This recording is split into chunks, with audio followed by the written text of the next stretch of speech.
Boom. We're live. We're on episode 8 of the Hagscast. Today I have a guest. And my guest is... Hello. That's your cue. Hi. Big Dan from, yeah, that's what most people know me as online. Where are you from? I am from a fairly young town called Milton Keynes, about half an hour's drive outside of London. Mountain Keynes. Yeah. I've got a friend that stays down there. Alright. That's the dogs having a little snap at each other. It's all good. Yeah, his boy, he's gotten a lot of bother down there. He's gotten a bother with gangs and drugs and fucking everything that goes with it. It's not great. No. So, I don't know. You had any bother with that down there? I don't really, not much. Every now and then you hear about it in on the news or television, on the radio, whatever, that there's been something that's happened somewhere in the city, but doesn't really happen in my part of town. Alright, okay. So it's reasonably... Alright, fine. Yeah. What do you do for a living? I do software support for the private healthcare industry, which is a fancy way of saying I'm the IT guy for private doctors. Ah, okay. So, that sounds like fun. It is, other than the fact that the doctors tend to be rich, pompous bastards who think they are God and must bend to every will. We want this, we want that, get it done yesterday, hurry up. Yep, pretty much, exactly. Tell them to fucking bolt. Yep. But I suppose if you want to work and that, you've got to play ball, eh? Yeah, you have to do what they say, unfortunately. Yeah. I suppose it's part and parcel, eh? It's like anything. Yeah. You got to get along in the world, eh? Do you have social anxiety? I do to an extent. I tend to when I'm around people that I don't really know, I tend to get really quiet. I just sort of keep to myself, stare at the floor, stare at my phone, don't say much. Ah. Sometimes I have to like take a break and go outside, have a smoke or something. So Just I'm alone, so- get away from it kind of thing. Huh. Is there... Have you tried to get over it? If that's even possible. I mean, try and like put myself out there. Try and make myself take myself out of my comfort zone a bit to get myself used to socializing with other people. And it's getting slowly better, but we're ways to go yet. So, see if you're going out every day, right, and you go to the shops or whatever, and you're speaking to people, and then for some reason you don't go out for a couple of weeks, you know, you've got all your shopping, whatever, and you don't really see anyone for those couple of weeks. Does it become a bit more difficult when you do go back out? It can do, yeah. Trying to sort of reintegrate myself into that part of society. Alright, okay. Oh well. So, what were you like at PreachCon then? It was very, very difficult. At the same time, it was also very, very easy. It was a bit weird. I thought that I was going to be in a nervous wreck for most of it, but I had this really strange feeling that I just belonged amongst these people, sort of thing. This is home almost, sort of thing. Yeah. And it made it a lot easier. That and copious amounts of alcohol. Oh, that definitely helps.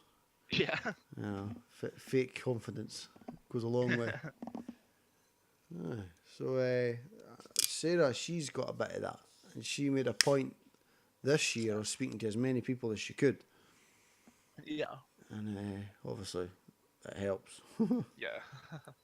See, when I was there, both times actually, now that I think about it, after the main event was done, I had to keep going outside because it was too hot. Yeah. And I don't wait in queues. I won't do it. You know, you might get 2 or 3 people at the shop, and that's fine. But I will not wait in a queue longer than that. Yeah. So, when obviously everybody's lining up and queuing up for to see Preach and Ghost, I'm like, nah, I'll just wait. I'll see them at the end of the night. Yeah, that's kind of what I did. Yeah. Yeah, I spoke to Mike a few times. Spoke to Andy a lot. Well, were you there when Andy signed my ass? I think I was. Yes, I do remember that. I'm on the stage just fucking about on the couch and just, doing my thing, and he's like, Hagar, come here. And I'm trying to run away, and he's like, no. Come here. He signed my ass. And he got a picture of it as well. Oh, yeah. Brilliant. Good laugh. Awesome. Yeah. I think I got Noble and Bellular to sign my chest. When I got so drunk, I asked them to sign my chest, lifted up my shirt, and they signed my chest. That's brilliant. Yeah. I got Noble to sign my ass as well, actually, now I think about it. Awesome. And I seen Preach at the end of the night, and he signed my ass. I had folk signing my legs, I had Emma sign me, Vanish, Taliesin, fucking Bellular. I got Bellular as well, I think. Nice. Oh man, I should have went and got it all tattooed on afterwards, but shit happens, eh? Yeah. Good fun. Did you go in the pub crawl as well? I went to the first pub, but because I hadn't slept the night before. Right. You might remember. I remember you came down in the morning with your bottles of wine. Oh, aye, I mean. Yeah, I hadn't slept. I didn't sleep the first night at all. And I got to the first pub, had a few drinks, and then just went back to the hotel and had a nap before the live show. Yeah, I had a bottle of red wine for my breakfast. I remember bottle of red wine and donuts. Yeah, that's the way to do it. If you're not pushed by 9 o'clock, you're doing something wrong. Yep. It was when what's his name? Spazzy. We're on the tram. Hagar, we're getting off at the next stop. I'm like, and? Tell everybody. PreachCon next stop. Not realising how loud I was actually being. Apparently you could hear me right down the tram. Yeah. It's just, zero filter, zero fucking volume control. Good fun. Yeah. That's what you want, huh? Yeah, absolutely. And then I passed out about fucking lunchtime. We gets back to the hotel and I passed out, missed the intro to the show. It was good. Had Sandman Slims banging on my door. I gotta wake up, there's people phoning me and everything. Yeah. The show was good. It was nerve-wracking. I had to get up on stage for the tanking bit. Oh, right enough, aye. You had the wee shield. Yeah. Oh, well. Yeah, that was scary. I didn't expect that. Was it good for you, though? Yeah, it was. The residual alcohol and adrenaline carried me through that.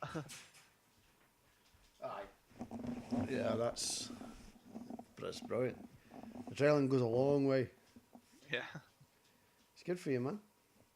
It is. Do you, I think about adrenaline, do you ever do martial arts or anything? I did karate for 6 months when I was about 10. Other than that, nothing like that. I'm not a particularly active person. I used to do the only real active stuff I used to play airsoft once a month, which was fun. Yeah, I've done that. That's brilliant.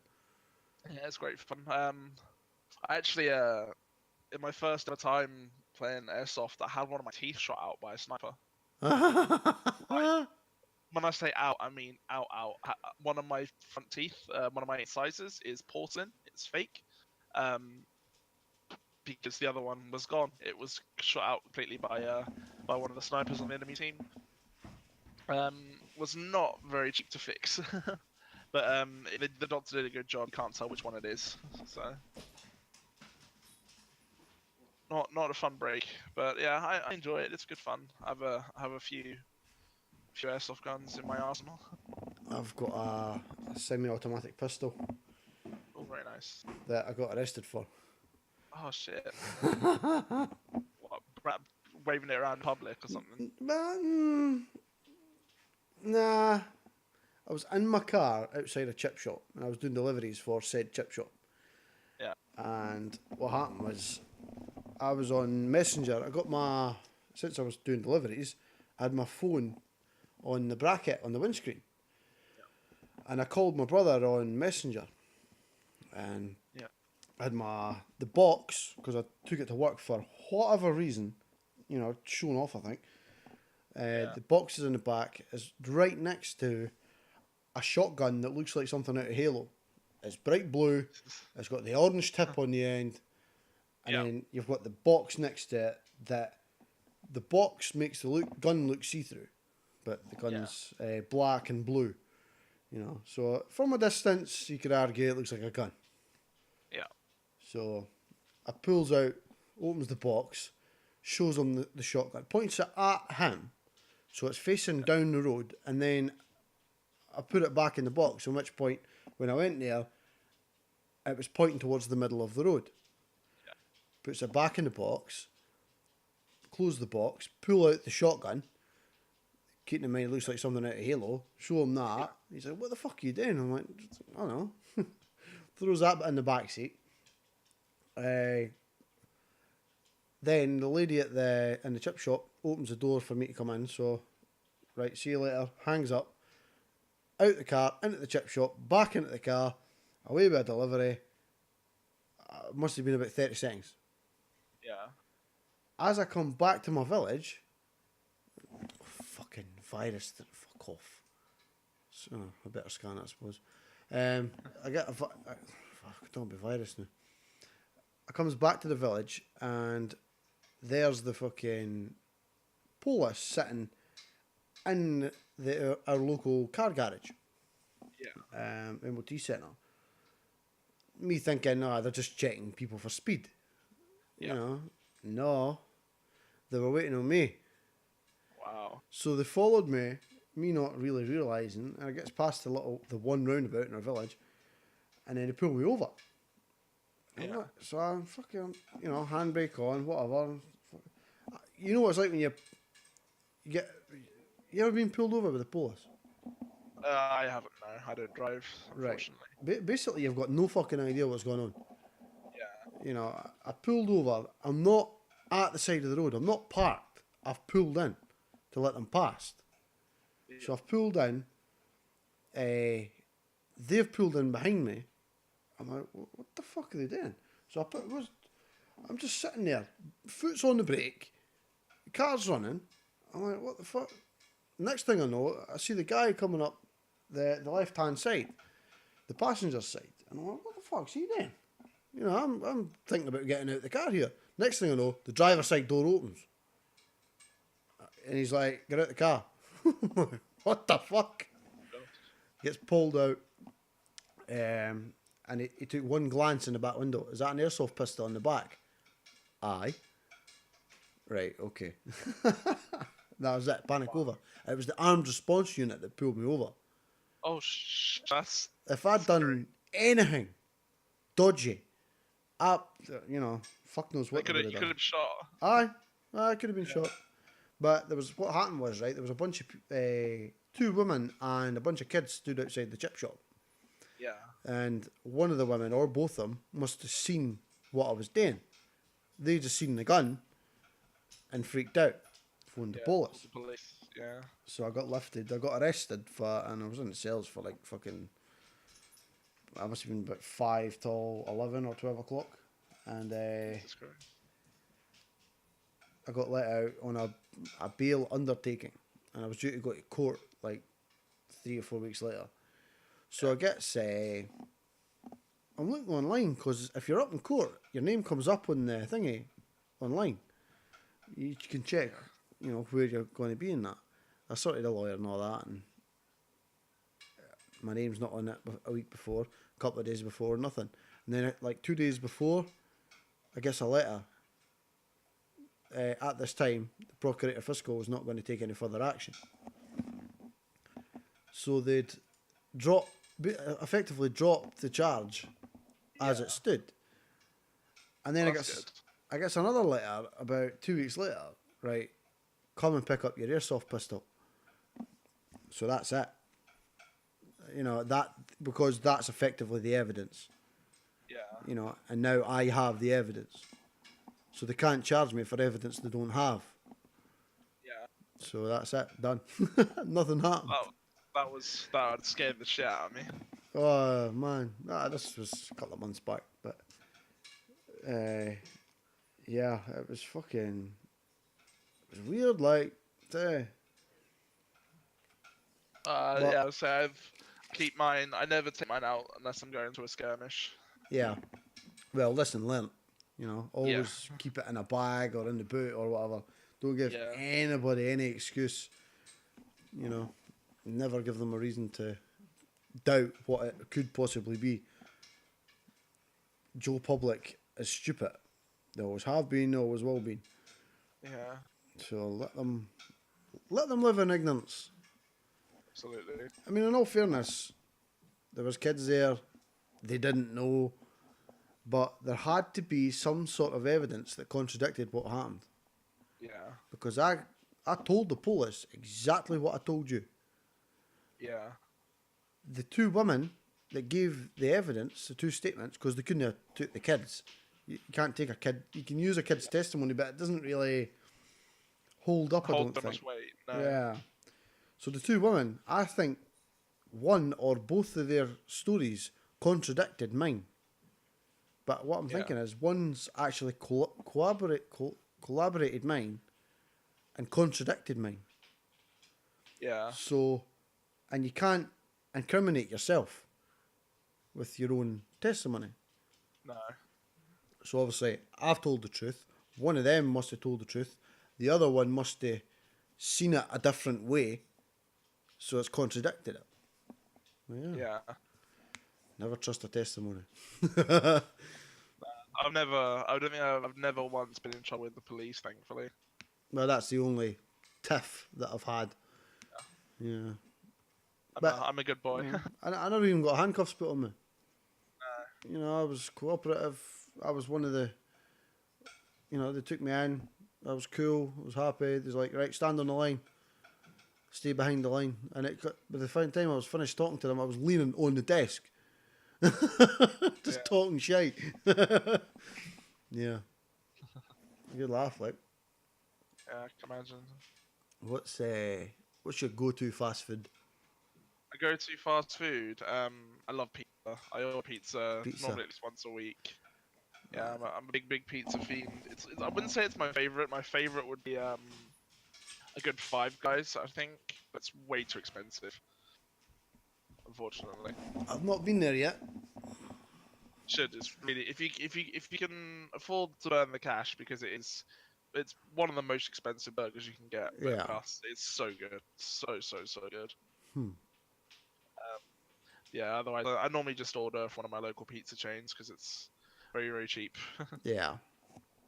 We've got a pizza place, or a chippy-ish, in Scotland. There's one nearby called Istanbul, Yeah. and they do good pizzas, like really good pizzas.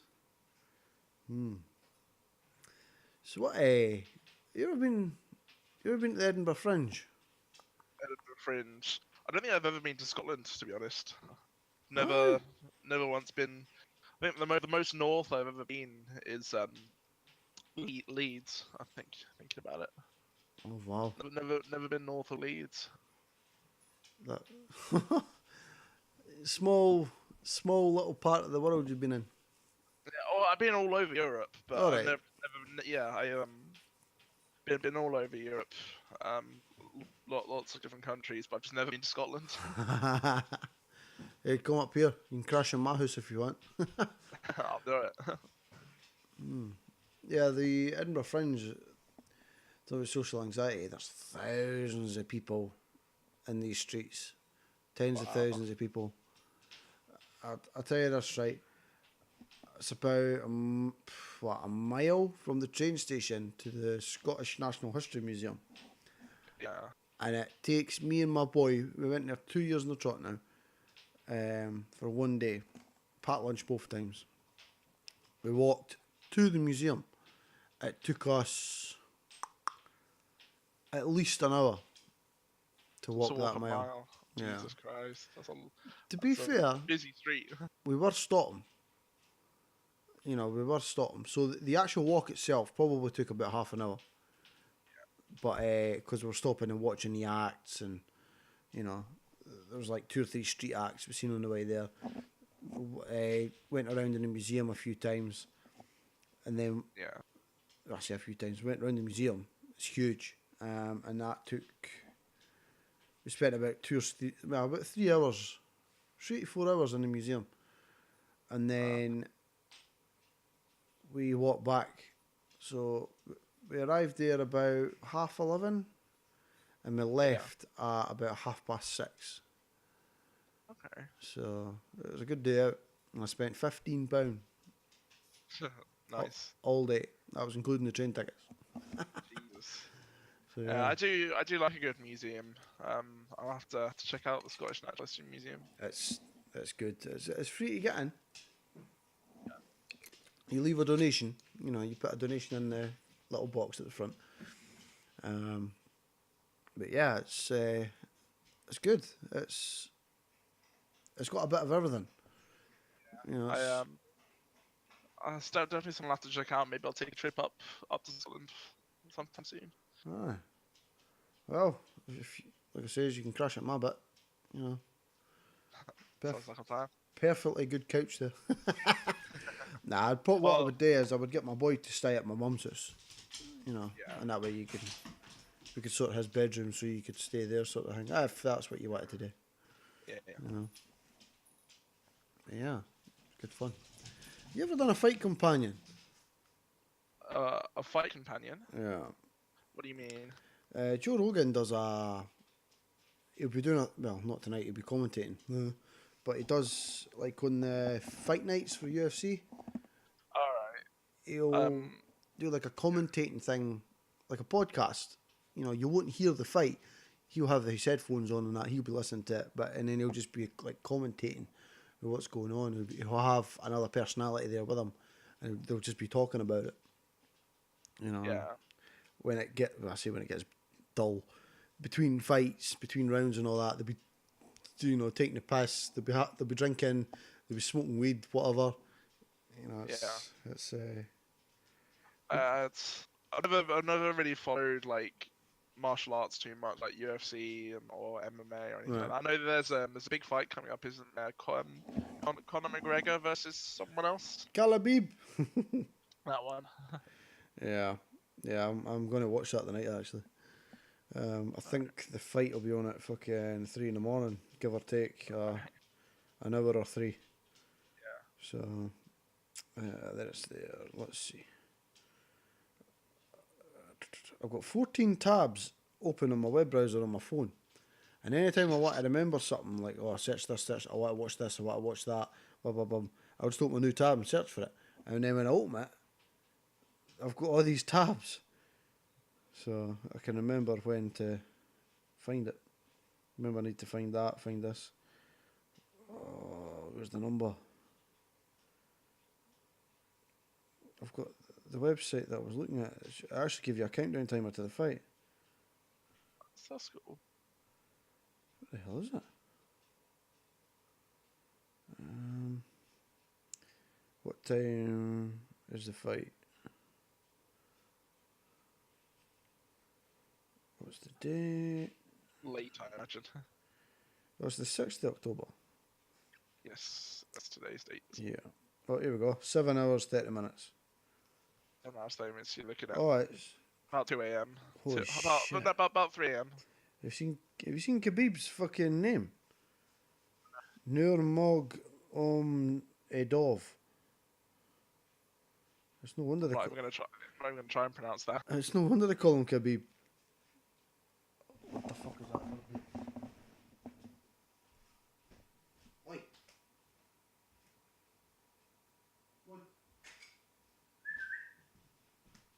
Come on now. In you come. Bloody dogs. Up to mischief in the garden. Yeah, so I might just do a solo fucking recording it, and just or just live stream the like a mini podcast type thing. definitely. Just go to bed, get up a wee bit early, and do it that way. That would probably work. Aye. What? You said you're into your airsoft and that. What? Yeah. How often do you go to that, and do you keep going? I haven't been for a little while because it's quite expensive, and I recently moved out, so I can't really afford. I have to all my expenses are going on to maintaining my house. But I used to go once a month. Well, once a month with a few friends from work. It was a good laugh for a day. Aye. See up here, the indoor one is £15 All right. to walk on. And then you're probably talking like what, a fiver for your ammo. Yeah.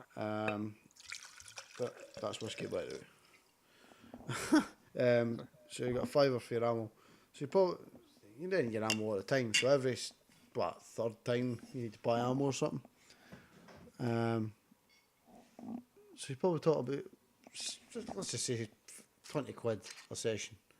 Yeah. If you want to hire their gun, obviously it's another. I think it's like £20. Aye, because total 35. And then It's a bit more down here, unfortunately. is it? Yeah, it's £25 a play, £25 to hire a gun, £10 for ammo if you need to buy any, and £10 for any extra bits of gear you want to rent. Huh. So See, I have most of my own gear though, so I don't really need to rent too much. But it's getting myself there. It's quite the nearest one to me is quite far away, and yeah, it's quite expensive. I do enjoy it though every now and then. It's good fun. Good fun for a day. aye, it's a good day. So we've got two local ones run by the same people, and every second Friday it's in the other place. No, sorry, every Friday it's in the other place. So one of them's rural and in the woods and that, and they've got some like forts and shit built up, and the other one is an indoor one down in a place called Kirkcaldy. It's an old lake place and that, and if they manage to buy the rest of the old factory, it'll be the biggest indoor airsoft in, I think it's Europe or some shit. Jesus. Yeah, I've only ever played in like a rural one in the woods. Aye. Is that not dodgy? You know, fall and shit. Yeah, well, that's why you're supposed to wear big boots, hiking boots, to stop you from like falling in potholes or twisting your ankle and stuff. I mind the first time I went, I came out and the guy, he must have had goggles on, and I came out and he's got a fucking his cheekbone was burst and there was blood all over his face. Jesus. It's like, holy shit, why not just go to the hospital? Nah, man, I'm going to get this patched up and go back in. What the fuck? Okay. But the place down there, they've got like, well, I think they've obviously not got a limited supply, but they've got some full face masks that you can borrow. Yeah. You don't have to rent them because they want you to wear the extra cover. Yeah. And I've got a skeleton fucking mask that covers my whole face. Yeah.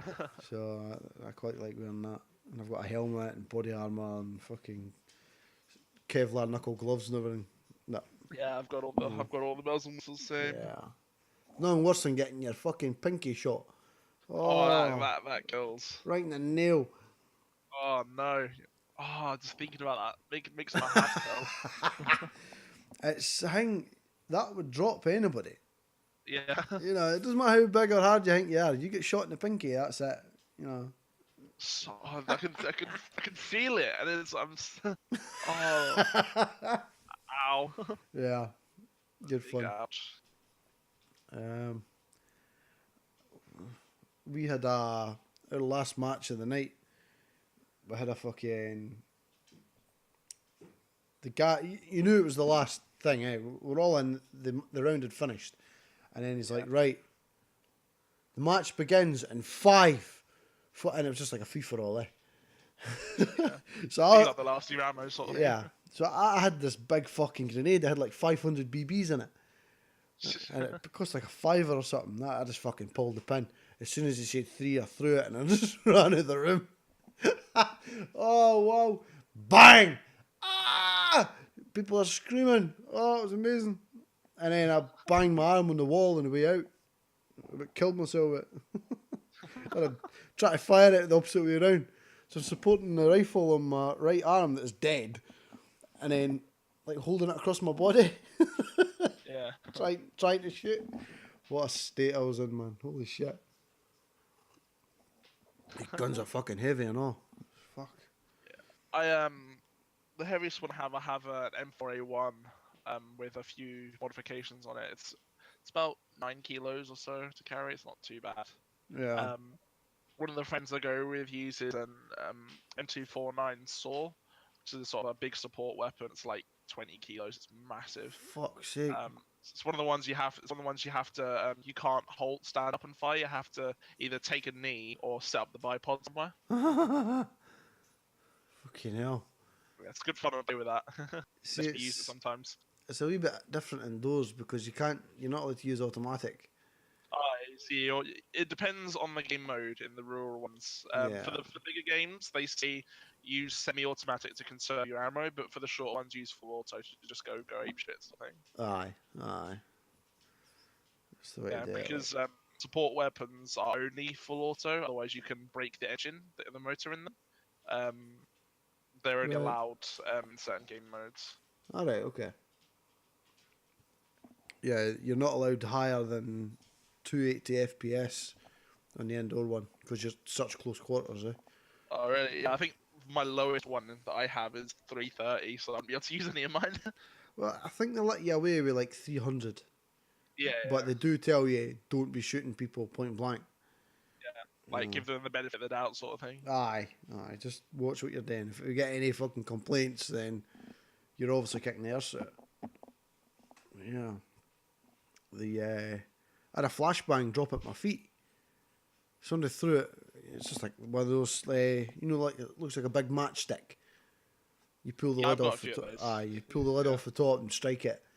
Well, somebody threw it.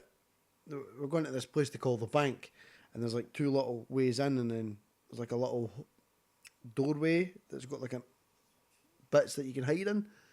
And somebody threw a fucking flashbang in there, but he must have been holding it before they threw it. Because as soon as it landed, bang, bang, bang. I was like, oh, nah. Couldn't see, couldn't hear. Oh, it was a mess. Yeah, it was amazing. Yeah, I have a few. I have every time you go, it's one of the few things you get is when you go and sign up for the one that I go to.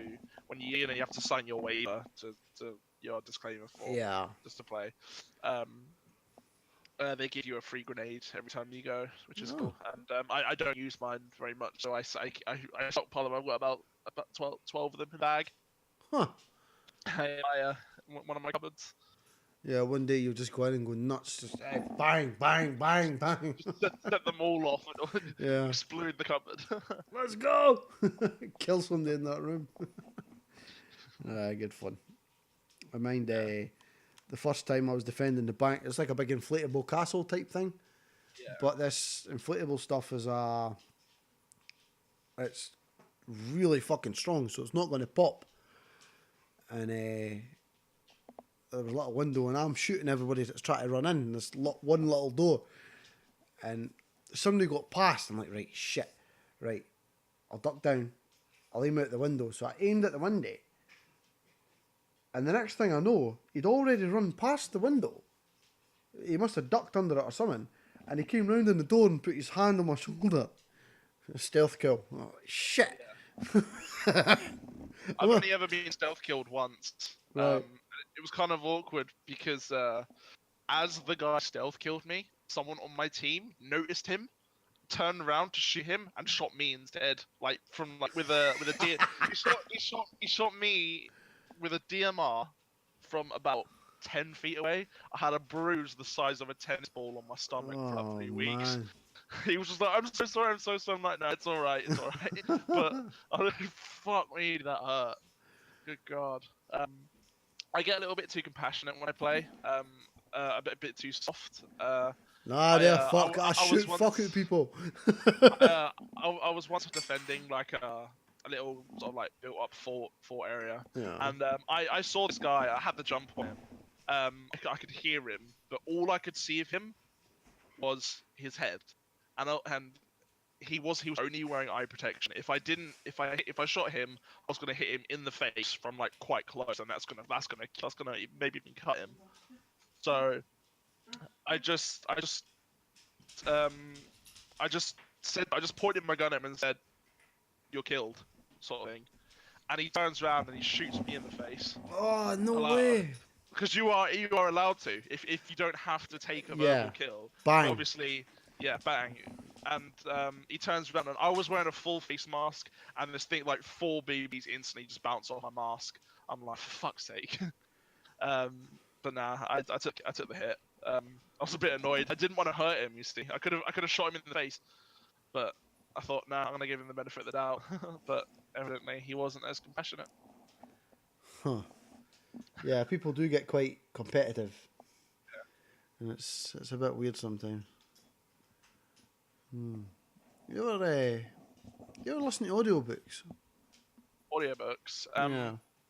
I listened to the audiobook of Ready Player One, the original book of Ready Player One, which was voiced by Will Wheaton, There was a original book. which is good. Yeah, Ready Player One's based off of a book. It's one of my all-time favorite books. The same name. It's what's the author's name? Richard something, I want to say. I did not know that was Yeah, a the thing. book is so much better than the film. I would 100% recommend By reading it. Ernest Cline. That's it, and I would 100% recommend reading the book. It's such a good read. Or listen to the audiobook. Yeah, I'm going to like get that like right now. It's a I very good book. need that in my life. 15 hours and 40 minutes. Oh, I'd destroy that in a couple of days. Like, Yeah. no bother. See, that's why it's handy having Google. Yeah, definitely. I didn't even know that was an audiobook or a book at all. Yeah, it's I think it's voiced by Will Wheaton, I want to say. Yes, as I don't know if I could. In fact, I could because I've seen him in Big Bang Theory. He's all right. Yeah, He's a wee dweeb when he was a kid, like, but he's all right now. yeah. Yeah. Good old instant Wesley Crusher. Aye. Yeah, that Or was was it Geordie from Stand By Me? Geordie. Was his name Geordie in that film? Let me have a look. What's the film? Stand By Me. Yeah. It's Geordie, yeah. Geordie LeChance, Film. played by Will Wheaton. What, Geordie's in that film, like? No, not Geordie LaForge from Star Trek.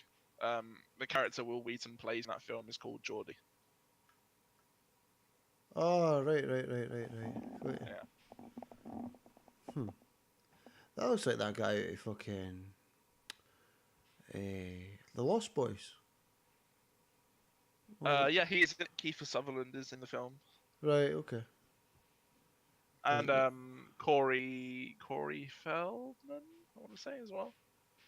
I'm trying to find the cast now. Yeah. Stand By Me cast, here we go. No, it's got River Phoenix, Will Wheaton, Jerry O'Connell, Jerry O'Connell, Will Wheaton, Phoenix, River Phoenix, and Corey Feldman. I Corey believe are the Feldman, four. aye. There's also Kiefer Sutherland plays one of the bullies in it. Right, okay. It's a good movie. Would recommend it if you haven't seen it. I don't think I have seen it. I need to have a gander at that, like. Have you listened or read any of the Warcraft books?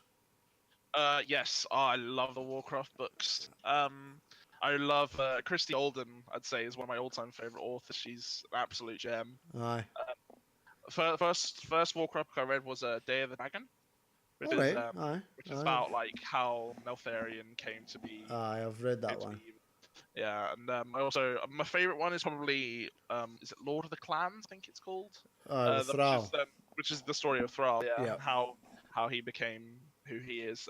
Rise of the Horde is also a good one, which is That was the first one I read. I read them in chronological order, eh? Yeah, And Rise of the Horde is essentially the story of the Warcraft movie. Would probably be kind of, the orc side of things from the Warcraft movie. yeah.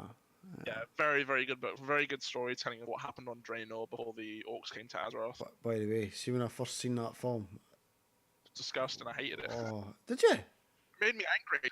I played it so I was still with my partner at the time, and much to her dismay, I played a little drinking game while watching it for the first time.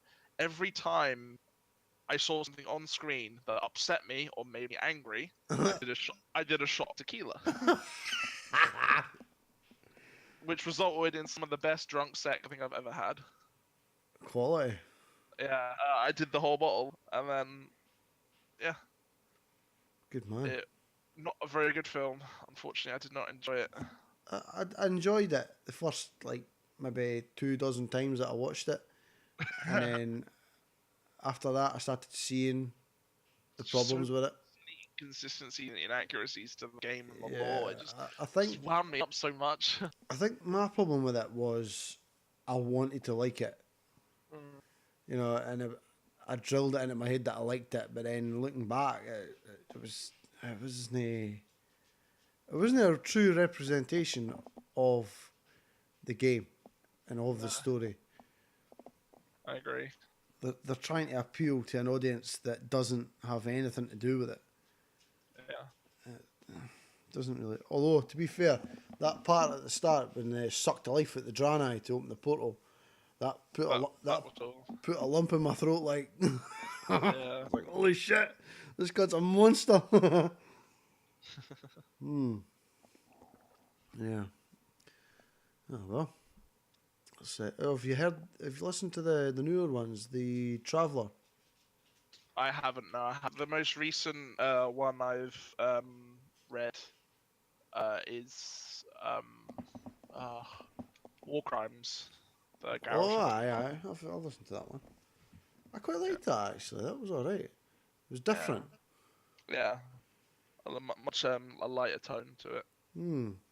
Well, the Traveller, right? At one point, they have a race in this book, and I'm listening to the audiobook. And I'm listening to this race, and he's obviously the guy who's describing the race, and there's voices, and there's noises, and yada yada yada.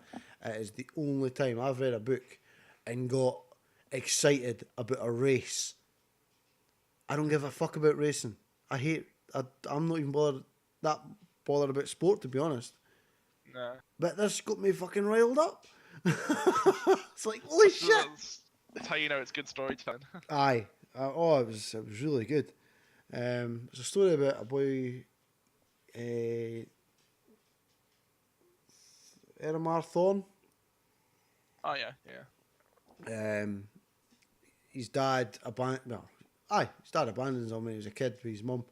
He was like 2-year-old, and then he's like, 9, 10 or something, and his dad comes back, and he has to go with his dad on the ship. So his dad's a traveller, a trader on the ship, eh? And then they get attacked by pirates, and he ends up in the Ferals, and he's got to try and get through the Ferals, and they end up bumping into Murlocs, fucking Night Elf Druids, ogres, you know, what do you call them? What's Hogger? Gnolls. Gnolls, yeah. Gnolls. You meet Gnolls and fucking it's Tauren. You know, it's good. It's a really, and yet it's got nothing to do with. It's not really got anything to do with the main story of Warcraft. It's a bit of a side story to this boy. You know, and it's good. There's 2 books out now. Hopefully the next one will be out next year. Yeah. So if you like books that are sort of about WoW, Yahtzee Croshaw, Ben Croshaw, he's this English writer who lives in Australia. He wrote a book called Mogworld. He played World of Warcraft for 6 months back in Burning Crusade. After playing WoW for 6 months, he wrote a book. The book's called Mogworld. And basically, it's the story of an MMO as told from the perspective of an NPC. All right. And it's my favorite book. I'd go as far to say it's my favorite book. It's really, really clever. Like places where like game masters are worshipped as gods because they think they don't know. Obviously, because they're an NPC. They are a self-aware NPC. Aye. And it's a really, really good book. You know, like players, the characters encounter players, and you know, they act really strangely. Obviously, players wouldn't talk or anything like that in game.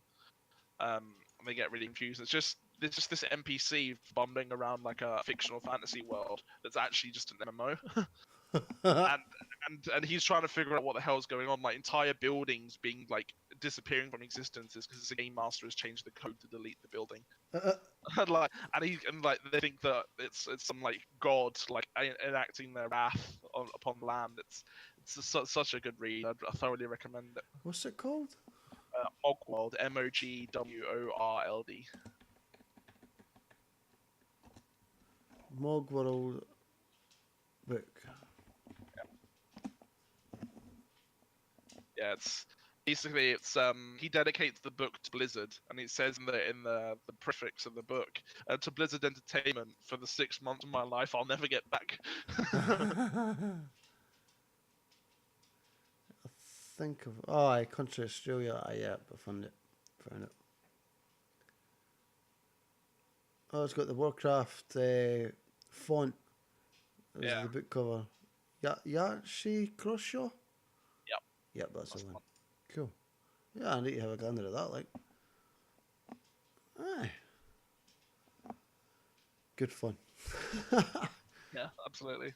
By the way, if you've got a martial arts thingy near you, go to it. Yeah. Oh, aye, it's good fun. See, when you're in the class, right? Say you're in the class for an hour, it feels like 20 minutes, 10, 15, 20 minutes. Yeah. It's good fun. It's a lot of fun. It gets you fit. It gets your confidence up.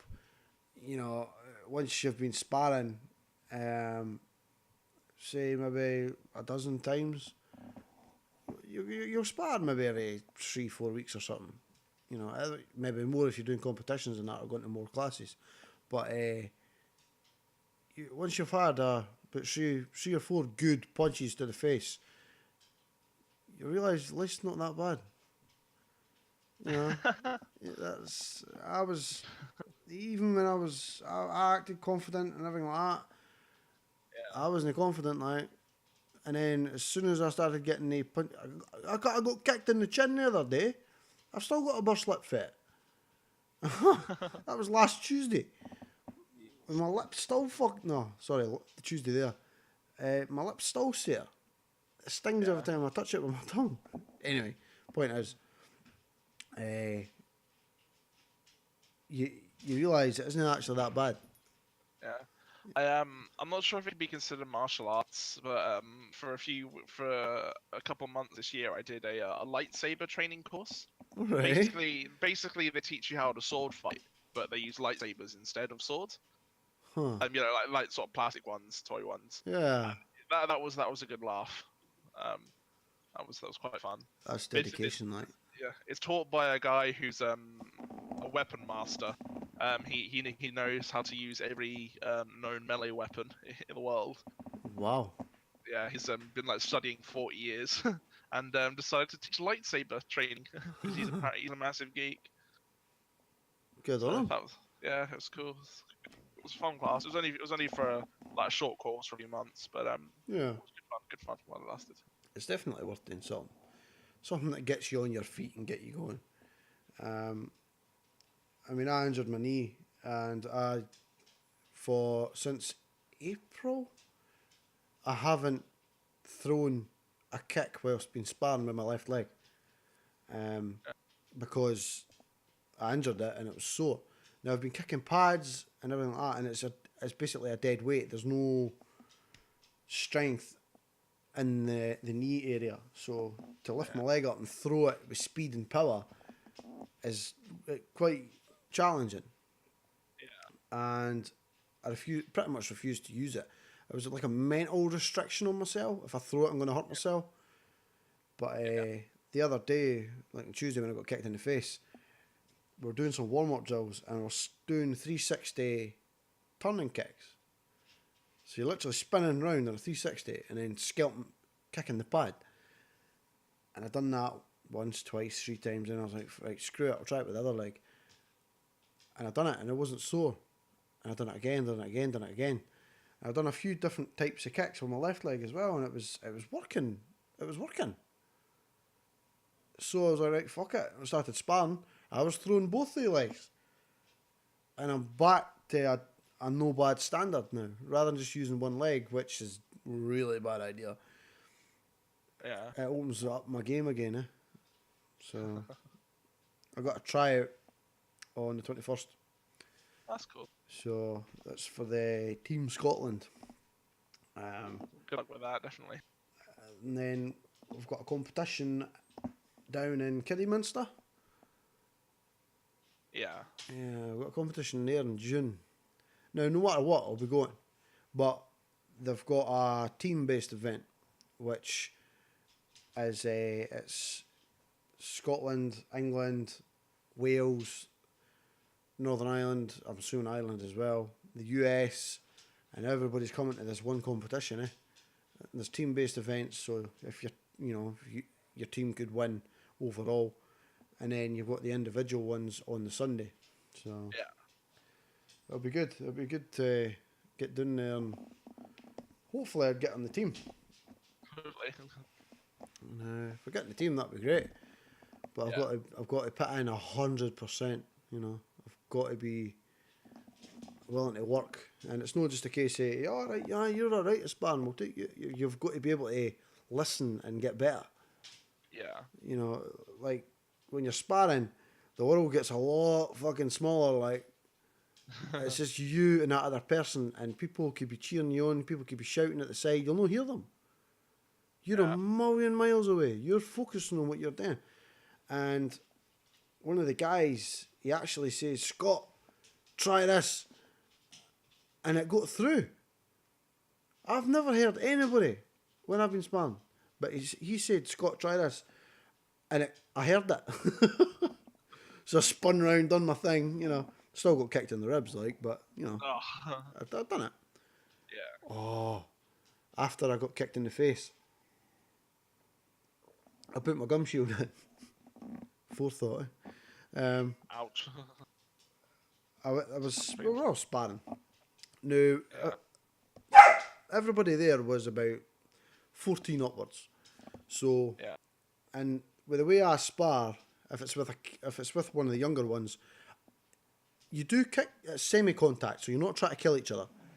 Yeah. You're trying to score points, and you can tap them with your foot, not a problem. As long as it's a proper kick, and you'll get a point for it. Yeah. And I went to kick this lassie, and she moved in to try and punch me. My knee hit her hip. My shin hit her hip, and it dropped me like. Ouch. It was sore as fuck. I still got the lump yet. Oh man, it was sore as fuck. And then I'm like, I better put my shin pads on. Forethought, eh? Yeah. Yeah. Good fun. So, but apparently she was in pain with it as well. Yeah, I can imagine. You're getting shinned in the hip and stuff like that. I'd take one out of you. Well, she wasn't a big girl. She wasn't fat, and she wasn't skinny. She was about right, if that makes sense. Yeah. She had a nice weight to her. But obviously, she's not got a love handle, eh? If she had a love handle, it wouldn't have hit. Yeah. Anyway, I highly recommend getting into martial arts. Doesn't matter what it is. It could be boxing, it could be fucking kickboxing, taekwondo, karate, fucking lightsaber training, whatever. It doesn't matter. My dad is a black belt in karate. Oh, aye. So he used to do that when he was younger. So. Is he still doing it? No, he hasn't for years, but he still remembers everything that he learned. Well, that's the perfect person to ask for advice about it. Yeah. You get a good sense of achievement, especially when you're getting your next grade and your next belt and all that. It's good for you. It's good for your mental health. Yeah. It's definitely something I'll consider. Anyway, that's enough dwelling on that. Are you squeamish? Squeamish about what? Like, Or just in general? if you're watching the TV and you see somebody getting a syringe in their No, not really. It doesn't bother me too much. that freaks me out. Like, Yeah. aye. I don't like that. I couldn't be a medic. I couldn't be a nurse because I couldn't give anybody a jag. Oh no, couldn't do it. Yeah, it doesn't bother me too much. It's nothing, nothing crazy. Oh, fair enough. Like I don't mind blood and stuff. That's like gore on television. Gore and all that's alright. It's just general seeing it. Yeah. Like actually seeing something, it's a wee bit different. You know what I mean? Yeah. Like when somebody's giving me a jag, I can't look at it, and then I get all panicked, and start worrying, and start freaking out because I'm getting a jag. Is this going to be alright? Is this going to kill me? You know? Is there a doctor in the building? If I pass out, I'm going to get a fucking syringe to the heart. Yeah, no, I've never been particularly worried about stuff like that. I don't know why. I'm just not particularly sensitive to it. Right. Okay. Oh, fair enough. I've had my fair share of injections. I think the only time I ever got a bit like queasy about it was when I was in Norway. I had to go to hospital for drinking. I drank enough to kill somebody. The doctors were amazed that I survived. Fucking hell. If I had put it this way, I'm a very big guy. I'm 6'7". I'm like 21 stone. I'm an absolute unit, right? You're 6'7".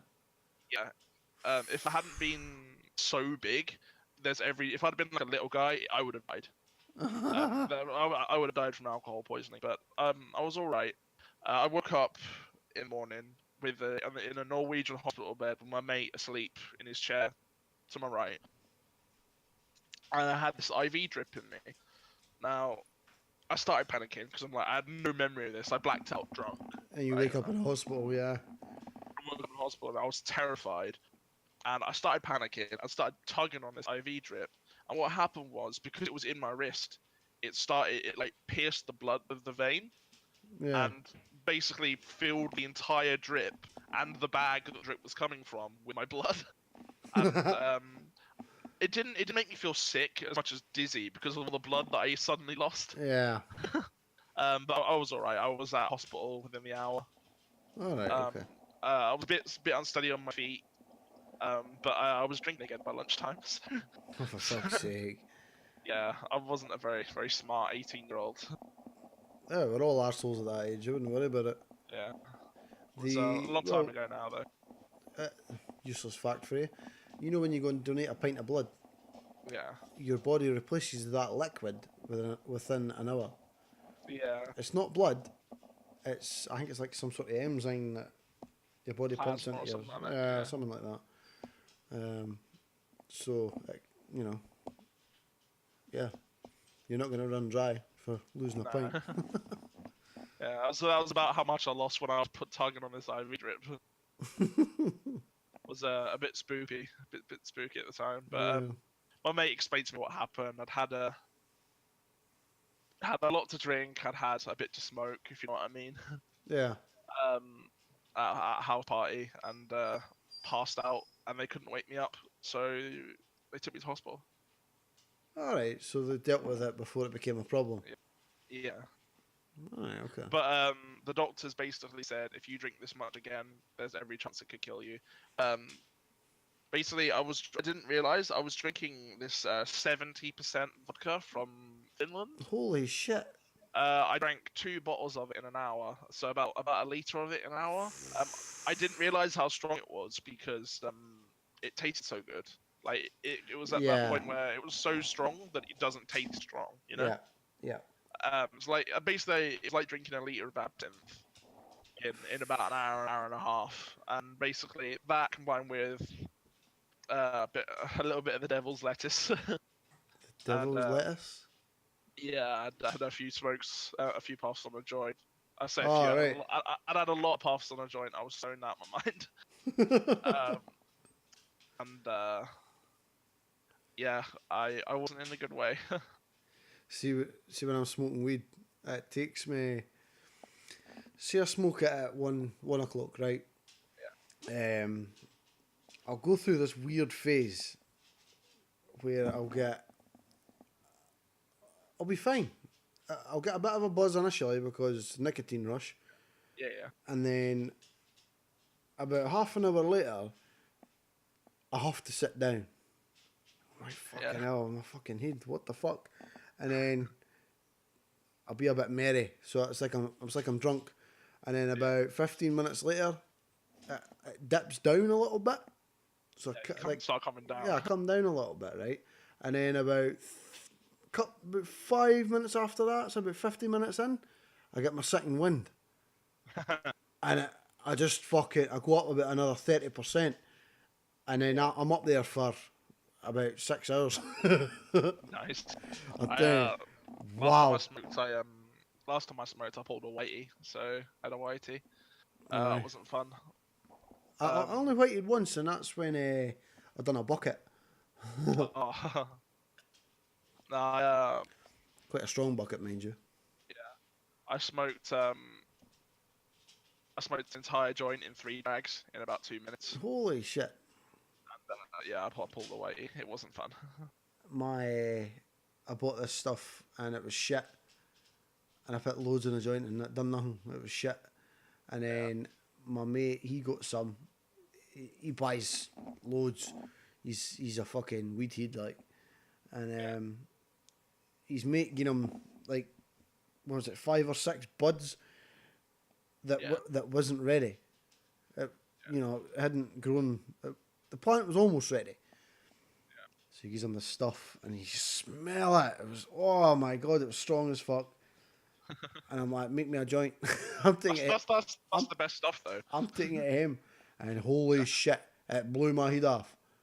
The stuff that you can smell across the room, that's the best stuff. Oh no, it stunk out the house. Oh, and I hadn't even lit it. Oh, what the fuck, man? You smell us a mile away. It was good, like. Yeah. I can't wait till that plant's ready. Yeah. Good fun. And that's the thing, it's demonised. It's totally demonised because of the government, because of life and everything. But in reality, right, people go to hospital, they get morphine. That's fucking heroin. Opiate. It's an opiate. An opiate. Same ingredient as heroin. It's not exactly the same, but it's same idea. It affects the same part of the body. So you go in there, you get that. Why not just, and yet they're demonised fucking cannabis. What is going on? It's quite silly. It's mad. But that's a story that you could go down a rabbit hole with, like. Yeah, so we could have a whole podcast just about that. Oh aye, easy. But I'm convinced it's, if you use it the right way, I'm convinced it's good for you. Yeah, I think so too. Definitely. And there's certain health problems as well. Like, the wife's got high blood pressure, right? I guarantee you, if they fucking sorted it, like cannabis oil, and they gave a prescription for that instead, it might not fix it, but it would certainly keep her blood pressure under control. Yeah, it'd help. Oh, yeah. And she's on a crazy amount of blood pressure tablets as it is, and obviously the side effects for that and fucking everything that comes with it. Yeah, side effects from medicine and such. Yeah, what side effect do you get for weed? Mostly, it makes me sweat a lot. Makes me come over in cold sweats. Aye, I got an itchy head.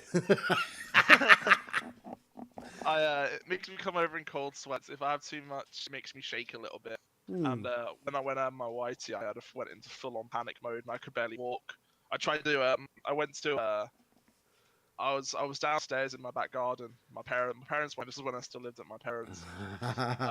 My parents were home. My sister wasn't home. I was sat in my back garden. I lit up and did this whole thing in like 3 drags. And I was like, okay, let's see if we can ride this out. Holy shit! I immediately, to this day, I don't know how I managed to get out of the chair. I don't know how I managed to get inside the house.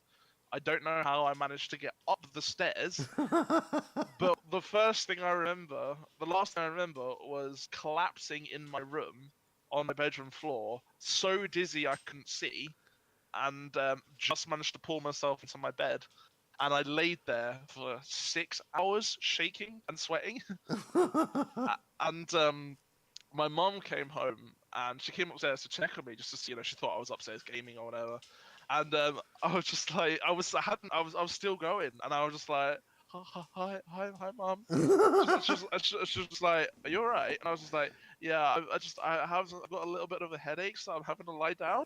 And she was like, "Okay, dinner's at 8 or something like that." And then she left, and I was just like, "Mission accomplished, boys."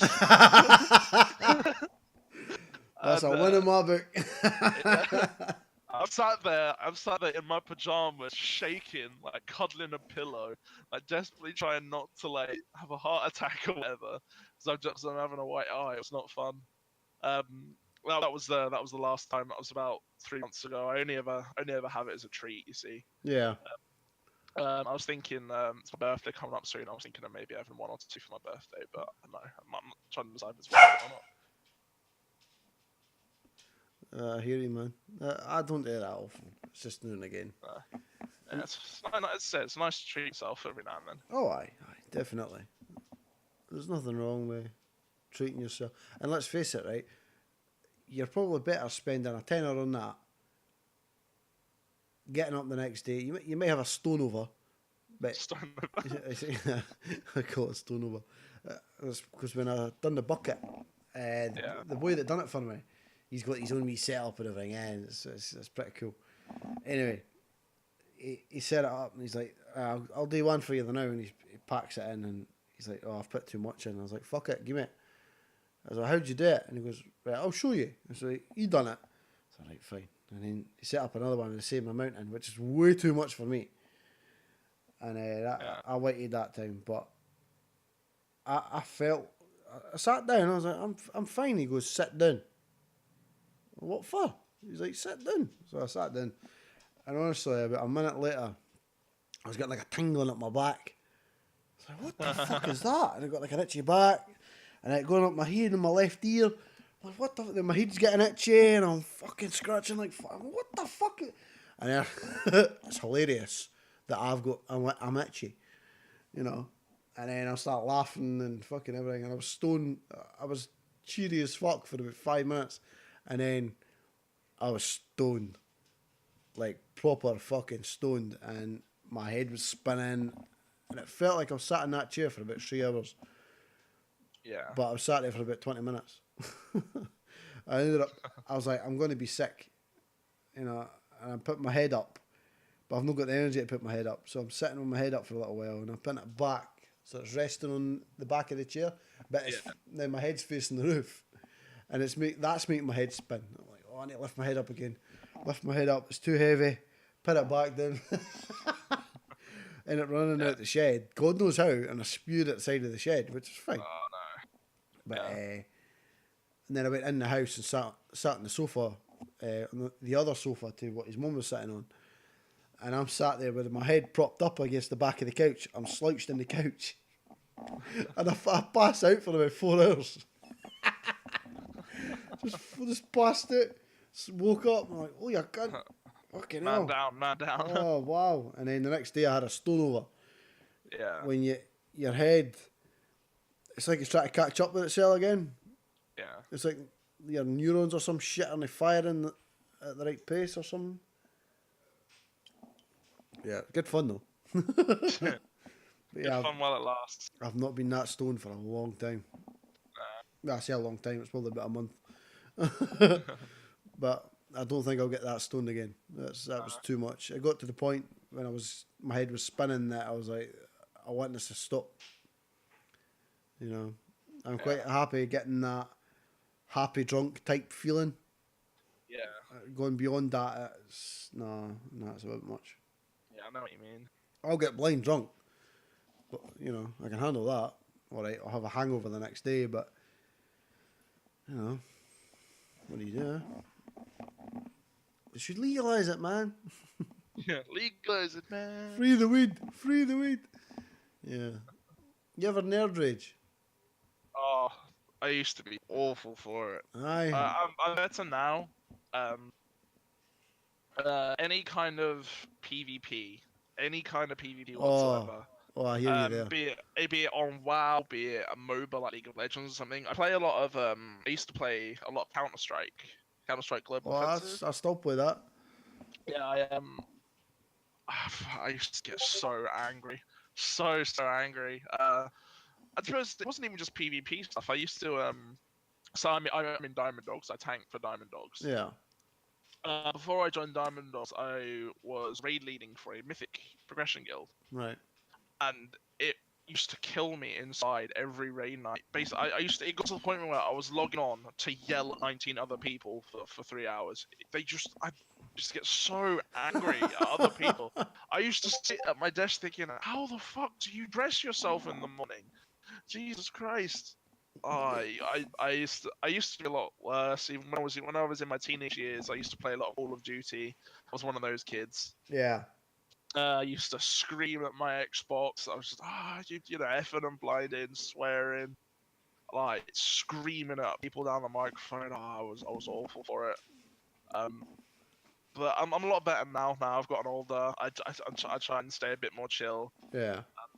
Yeah, I'm alright now. Well, that's not too bad then.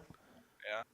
How about yourself? Oh, I'm good. I got a bit ragey with PvP and Warcraft, but and I sometimes rage at folk in Counter Strike because they're talking. You know, when you're doing competitive. Oh yeah, they talk over you while you're trying to clutch. Just like, shut up! Shut up! Especially when you get like a squeaker, like a 12-year-old or like a Russian. Shut up, you little prick! Yeah, yeah, it's no good when you're getting that. Like, you know what's good actually is PUBG on Android. Like, you know, PUBG Mobile. Yeah, it's really easy. I Well, found. there is a lot of bots in it. Yeah, that's the reason why. Yeah, but there is a lot of good players in it. Yeah. You know, so it's good in that sense. Me and the boys at work, we're all addicted to it. You know, 4 of us team up. We're all in there, fucking. We're just going to arcade. 8 minutes, boom, smash it.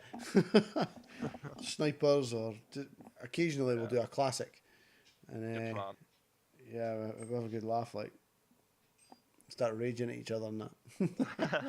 Where are you? I'm here. Where's there here? Look at the map. Yeah, I haven't played PUBG for ages. I don't like it on PC. That loot system is fucking shit. Yeah. That's why. See, the folk that were playing it on PC, they started playing. They got like an emulator, an Android emulator, on your PC, and you'd play the mobile version on that. It was better than the actual version. Might have to look into that. That sounds like it could be a good laugh. The thing is now though, they figured out that folk were doing that. And folk were using a controller on their phone, folk using a mouse and keyboard on their phone, you know, giving them extra advantages and all that. So if you've got any of that, or if you're using an emulator on your PC, you'll play against other people with that as well. Yeah. You can invite your friends in that are on mobile, but obviously they are at a bit of a disadvantage. Yeah. But I suggest if you are going to try that, try the Nox player. Alright. NOX. Yeah, that's a good Android one. And you can set the controls up so they're the exact same as an FPS. Yeah. Whereas if you use something like BlueStacks, there's a bit of a delay with it. It doesn't quite work as well. Yeah. So, aye. There you go. What's the next subject? Whether it's a couple. No, that's fine. So how are you getting on with the streaming? What's your intentions with that then? Like long term or short term? Would they be? Just start with the short term. Short term, I just want to grow my audience really. I love streaming. It's my favorite thing. It's my absolute best hobby. Everything, if possible, I'd stream everything I do. It's great fun. Wow. You've seen my cooking streams. Aye. Any game I play, I'd love to be able to stream. It's great fun. I just love like chatting with my stream chat, integrating with them. Oh, by the way, having a good laugh. see the night. I was purposefully talking to Adrian about Yeah. shite just to see how you would react. I was like, Yeah. right, fuck it, let's start talking about Adrian's dick. Adrian's lovely. I love Adrian to bits. Mm, But yeah, long term. Eventually, I'd like to be able to do it for a living. It's my dream job is to be a full-time live streamer. right, okay. Um, I've always said if I ever was gonna be someone who streamed only one game, it'd be Warcraft. I'd only stream WoW. It's my favorite game. Yeah, I'd I'd see myself a bit like I kind of picture myself ended up a bit like Asmongold, which is it's a good thing and a bad thing. yeah. Yeah. I'm not quite as messy as he is or as unclean, but I definitely love the stuff he does on stream. I find him very funny. Um, I haven't watched them streaming. yeah, he's a lot of people don't like him, but I think I enjoy his stuff. Yeah, I am one day, obviously not soon because not quite there yet, but I want to be able to live off of live streaming. Like just wake up every day, stream for 8 hours, Yeah, maybe even longer, and just do that every day. That's the dream for me. that's the way to do it, man. Yeah. If you, hey, like anything, if you commit.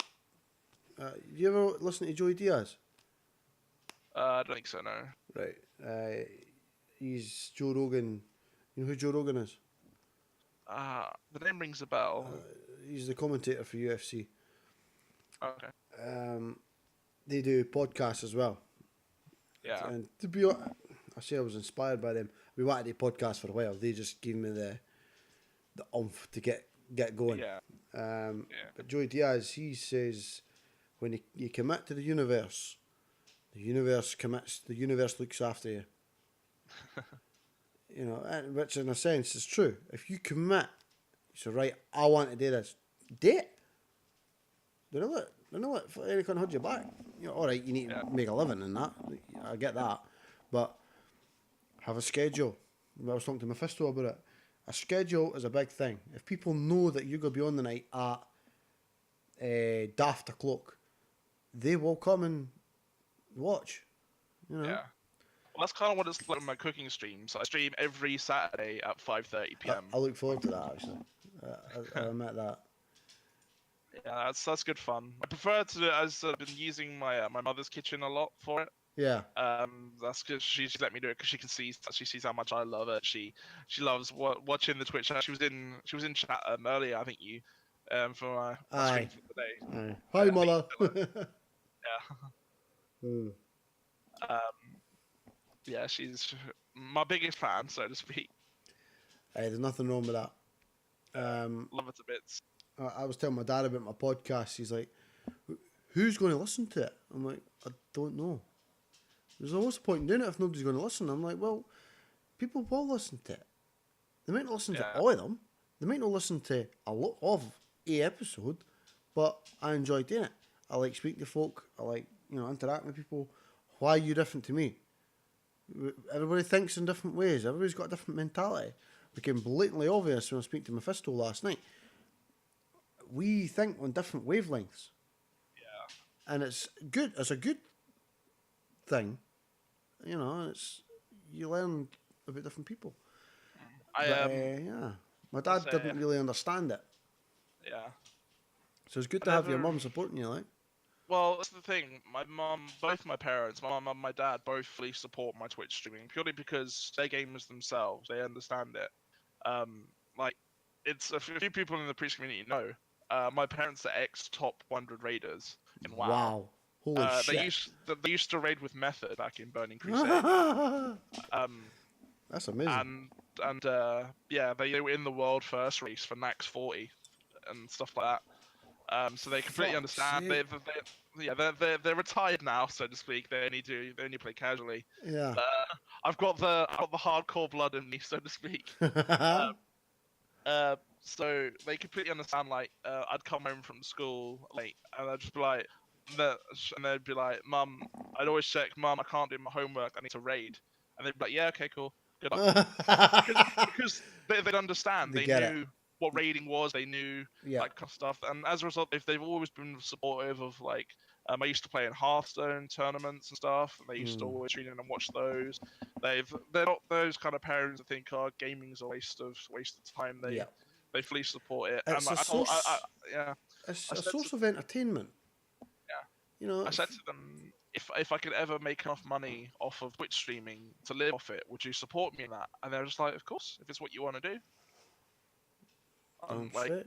so yeah, I don't. My parents have always been very supportive of that kind of stuff. That's good then. That's brilliant. You can't beat a good support group. I mean, if I told my mum and dad I was quitting my job to do live streaming, they'd be like, "What the fuck?" Yeah. And I couldn't tell them. I would have to actually quit my job without them knowing. Well, obviously I'd be making money if I was doing that anyway, but I would do it for a couple of months. You know, maybe put a deposit on a house or some shit. By the way, I've not had a full time job for the last year. What? That's what I'd have to do because they You have to wouldn't. prove it to them Aye, beforehand. aye, Yeah. they would not support that at all. You know, and I think the wife would probably freak out as well. My parents, they know that there's money in it. They understand like what Mike and Andy do. Aye, Like aye. they like when I told them, so mum, I'm going to PreachCon this year, and then she was like, okay, what's PreachCon? It sounds a bit like a cult. I was like, yeah, it's quite like a cult actually. And so I explained to them, and all right, yeah, that sounds fun. And like she knows all about the PC community and stuff. Aye. And so she understands that there's definitely like room for it, if that makes sense. Oh, aye, definitely. Yeah. But everybody needs something. Everybody, everybody needs their little fix, if that makes sense. Yeah. And I don't go out to pubs and get pushed. I've never liked that. I will go to my local. It's about 7 miles, 8 miles away now, but it's a pub that we know the owners. It's a safe place to go. There's never any problems, and they have parties and all that there sometimes, and fancy dress, Halloween and shit. So I'll go to things like that, and we'll get pushed there, and it's fine. But I will not go out and drink. I'm kind of the same. I prefer to get pushed in the house. I'll get, I've got a whiskey there now. It's fine. I'm happy with that. Once I finish with you, I will finish that bottle of whiskey. I'll be fine. You know, I'm with you.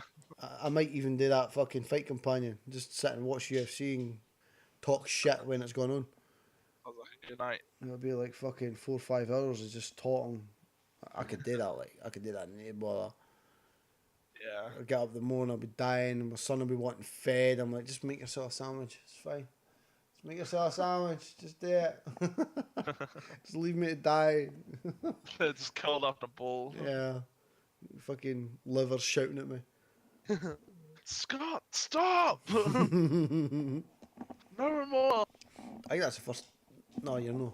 I was going to say I thought that was the first somebody's called me Scott in a podcast. It's no. The first they called me Scotty. Yeah. I was telling some people at my work about you, because they know that I That's stream. a bad idea. I said to them, so there's this guy. This is when I got back from PreachCon. So there was this guy at PreachCon, right? He's Scottish, and he was wearing a kilt during the live show. Yeah. Now, his online name is Hagar, and they thought that was funny because it's like haggis, that's Scottish sort of thing. and I was just like, oh yeah, his real name is Scott, and they just lost it. Haggis, Scotsman. Hey, fuck it. And I was like, yeah, he's probably the most Scottish person I've ever met. So. The most Scottish person you've ever met. Yeah. The Hagar, that name came about. I'm quite adamant, right? You can't give yourself your own nickname. Fair enough. You can't do it. You can't. Somebody else has got to do it. We've got a boy at work. He referred to himself as the Johnster. His name's Johnny. Called himself the Johnster. So we wind him up, call him, hey, Johnster, because he gave himself a nickname. Nobody does that. Well, some people do, but I quite like winding them up about it. Anyway, yeah, I say that my name's fairly self-explanatory. I mean, Big Dan. Yeah. It's because obviously I'm Dan and I'm big, but like there were lots of Dans at my school, and I was always a big Dan because I was bigger than everyone else. Yeah. My uncle in my family calls me Big D, but just short for them. Mm. I don't know. I used to go by the online name Dravis, which was a mixture of Darius and Draven from League of Legends. All right. But I don't know. I guess I just stopped. I stopped using that after a while. I thought, let's go for something a bit more personal, something a bit more memorable. Well, that's fair enough. Yeah, My initial one was Scoosh, Scoosh. like Scoosh water. Yeah. It used to be an old fizzy drink, or pop as you might call it. My dad used to drink it all the time, and his brothers all called him Scoosh, and my dad called me Scoosh. His name's Scott as well. Funnily enough. So through the years, my online, even Twitter, was Scoosh. But then I went to a place called Oceaneering, and I just introduced myself as Scott. Until one day, I goes to the shop because it was roasting, and I got myself some ice cream, and I got changed at lunchtime into my shorts and t-shirt and went outside by the tables and all that, and I was sitting there stuffing my pus with this ice cream. Yeah. So initially it was Ice Cream Man, but I had a goatee.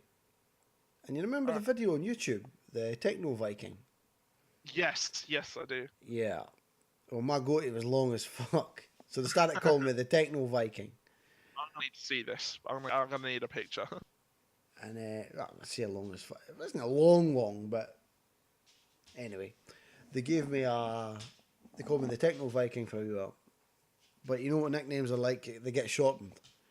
So they started calling me the Viking instead. And then that got written on my hard hat. And then somebody else come up to me one day and he's like, I'm going to call you a Hagar. I'm like, what for? He goes, because Hagar's a Viking. I'm like, actually, I like that. And it just stuck. Everyone started calling me Hagar. I'm like, fuck it, I'm taking it.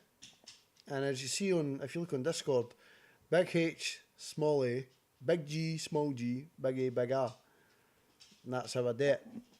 If some platforms don't allow you to write it like that, Twitter doesn't allow it, I don't think. It's, but that's how I prefer to do it. And it triggers people because I did look at it and I saw it and I thought, that doesn't look right. Well, it makes sense if the last two letters were small. Yeah. It's like gar, but it's no. So it triggers people because it's not done right. But yeah, that's where I got Hagar for. And obviously Everyone has the origin story for their names. Oh yeah, like John Star. Oh, we were winding him up one day. I was like, Johnny, you've done well there. Give yourself a high five. He put his hands above his head and gave himself a high five. What a legend. Oh, I was like, that's brilliant. I'm going to start calling you Johnny 5. Number 25. Johnny 5 is alive. Brilliant. Fucking, what a pleb, man. Who does that? But yeah. You ever thought about joining the military? I thought about when I was younger, but I'm not physically fit enough to do that. I don't think. I don't think it's for me. Well, they'd make you fit. Yeah, I've got a lot of like problems with my legs. So even if they tried to make me fit, I don't think it would work because I've got problems with the joints in my knees. So that doing things like the marching and stuff, it would cripple me. I'd like to the point now I'd probably need to walk with a stick. Oh no! It would be the marching that'd be the problem. It'd be the amount of weight that you'd be carrying on those knees that'd be the problem. I mean, that's not too bad because I'm already a heavy guy anyway. Every day is leg day for me. But, yeah, but you had an extra 25 to 30 kilos on top of that. Yeah. Yeah, no, I don't think I'd ever join the military. I'll say my grandfather was in the is it the British Legion? All right. When he was my age, but obviously that was like during the 60s. So. Yeah. Well, fair enough. I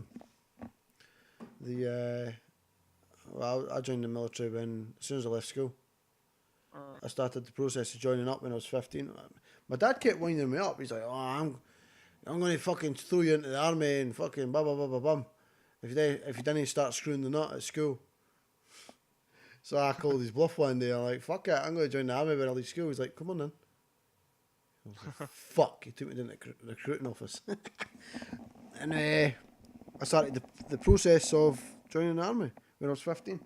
I'd done my selection, I'd done everything I needed to do, and then I turned 16 in the December, and my first day in the barracks was the 24th of January 2004. I would have been 7 years old then. Does that make you feel old? What age are you? I am currently 21. I'll be 22 in a week and a half. Huh. Happy birthday when it comes.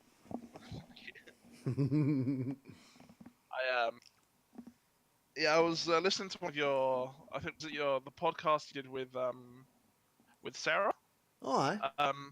Where you talk about the skiing trip. Oh, yeah. Where you got what was the word you used? Gated. Oh, aye, gated and not allowed out to drink. Yeah. So with the bottles of champagne, it was where you aye, messed your leg Christmas. up. Yeah. Yeah, I remember now. Yeah. You're absolute mad, man. Oh, it was amazing. There's one for you, one for me. One for you, one for me. Oh, I was fucking wrecked. You sound just like two guys from Still Game when you say it like that. Oh, well, it's shut up, you prick from me, and shut up, you prick from him.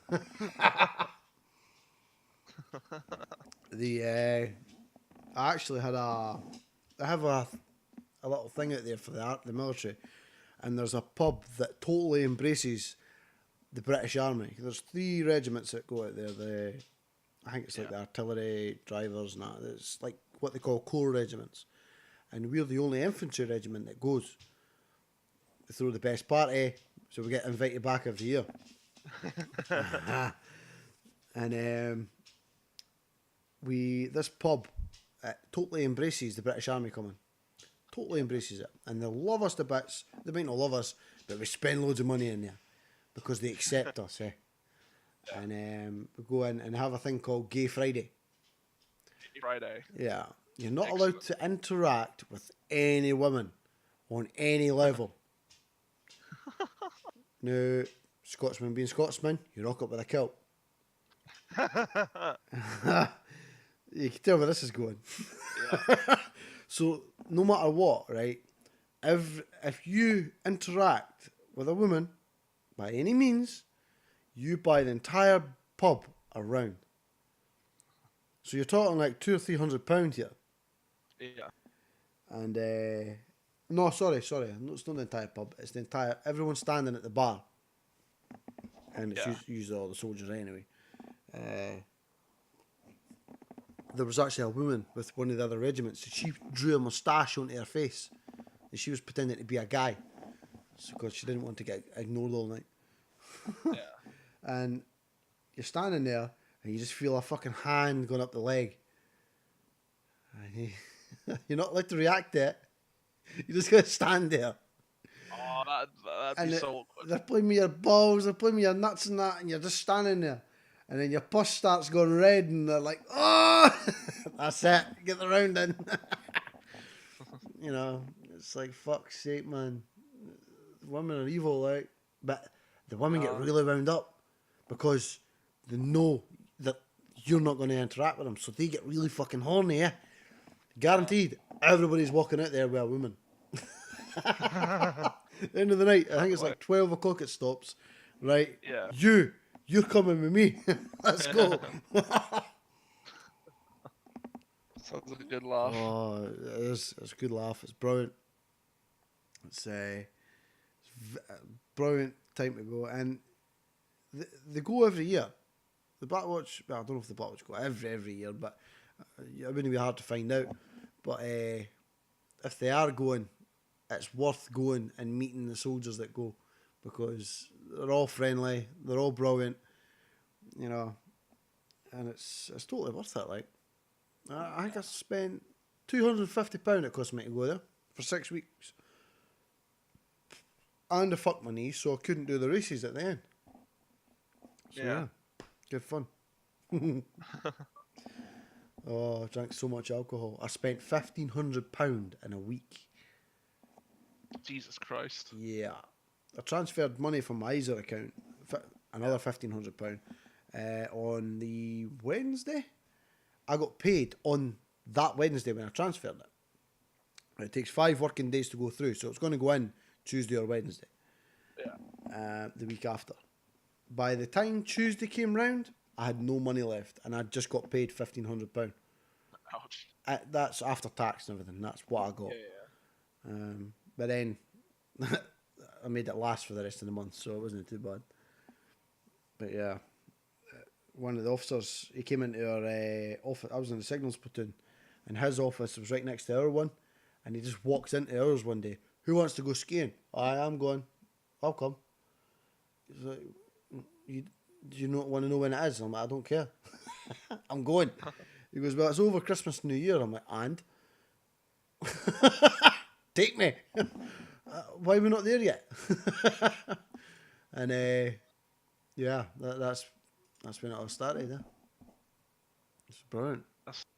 Sounds like a good week. Oh yeah, so 6 weeks of just drinking, getting pushed, skiing from what 9? No, because we used to get up at 6 o'clock in the morning. So the ski slope must have opened at like 8 or something. It did opened at 8, because if you want to go into the ski slope, you have to be in front of this shop to get into the shop as soon as it opened at 8 o'clock. Yeah. And it was fine. But if you didn't make it to the shop or the ski lift by 8 o'clock, you were gated. Yeah. So, because obviously you were too drunk to make it on time, eh? Yeah. It doesn't matter if the ski lift doesn't open until 1 minute past 8. If you don't make it there for 8, well, you get the point. Anyway. Yeah. I've never been skiing myself. It's too cold. I like it. No, not as much as I used to, but I used to gorge myself in the cold. I used to love it. Because I would just be active and it would warm me up and I'd be fine. And I used to hate sweating. Yeah. As soon as I started sweat, like now, right, my feet are a little bit sweaty. I would hate it. My socks would be off and everything. Then I'd start to get cold. I wouldn't care. It'd be fine. I'd go to bed. I'd be cold as a fucking corpse. And it'd take me ages to warm up. But then I got sick last year. Oh, was that Australian flu? You know that one I was going about? Yeah, I think so. Yeah, I had that near Christmas. And in fact, it was over Christmas. And I could not get a heat in me. I was cold all the time. But then when I did get a heat in me, it felt good. I felt really, really good. Yeah. But then, like, I'd get out of bed and I'd be freezing. So I'd wrap myself up, I'd get loads of layers of clothes on. And then I'd come down the stairs and I'd be cold again. So I'd fuck off back to bed just to warm up. And ever since then, ever since Christmas, the heat and the sweating, it doesn't bother me anymore. And that, as soon as I got over that flu, I started getting fit. I lost 2 stone. I had my jumper on all the time. I mean, like all the time. Different jumpers because it gets sweaty and that. But I had it on all the time. The hood was up. I had my weighted training vest on. It's a 5 kilo training vest. I had it on all the time. I was out running, everything. I lost 2 stone. I lost half a stone because of the flu. I lost another half a stone within a week. And I lost another stone over like a month and a half, 2 months. Yeah. It was just dropping off. And I felt really good. I've put a stone back on, like, because I've fucked my knee. But since I've started training again, I'm feeling really good for it. And see, going out for a run every morning, or going to the gym every morning, it fills your brain with, it's like extra oxygen, endorphins and shit. Yeah. And it gives you like this weird fucking high feeling. Yeah. And this is before I smoked weed or anything like that. And in a sense, it's basically the same fucking thing. I felt high. Every now and again, like be like little spikes through the day when I was working hard at work. I would pump extra blood or extra oxygen into my bloodstream, and I'd get that little buzz, and I'd be like, oh, let's go, and I'd work harder.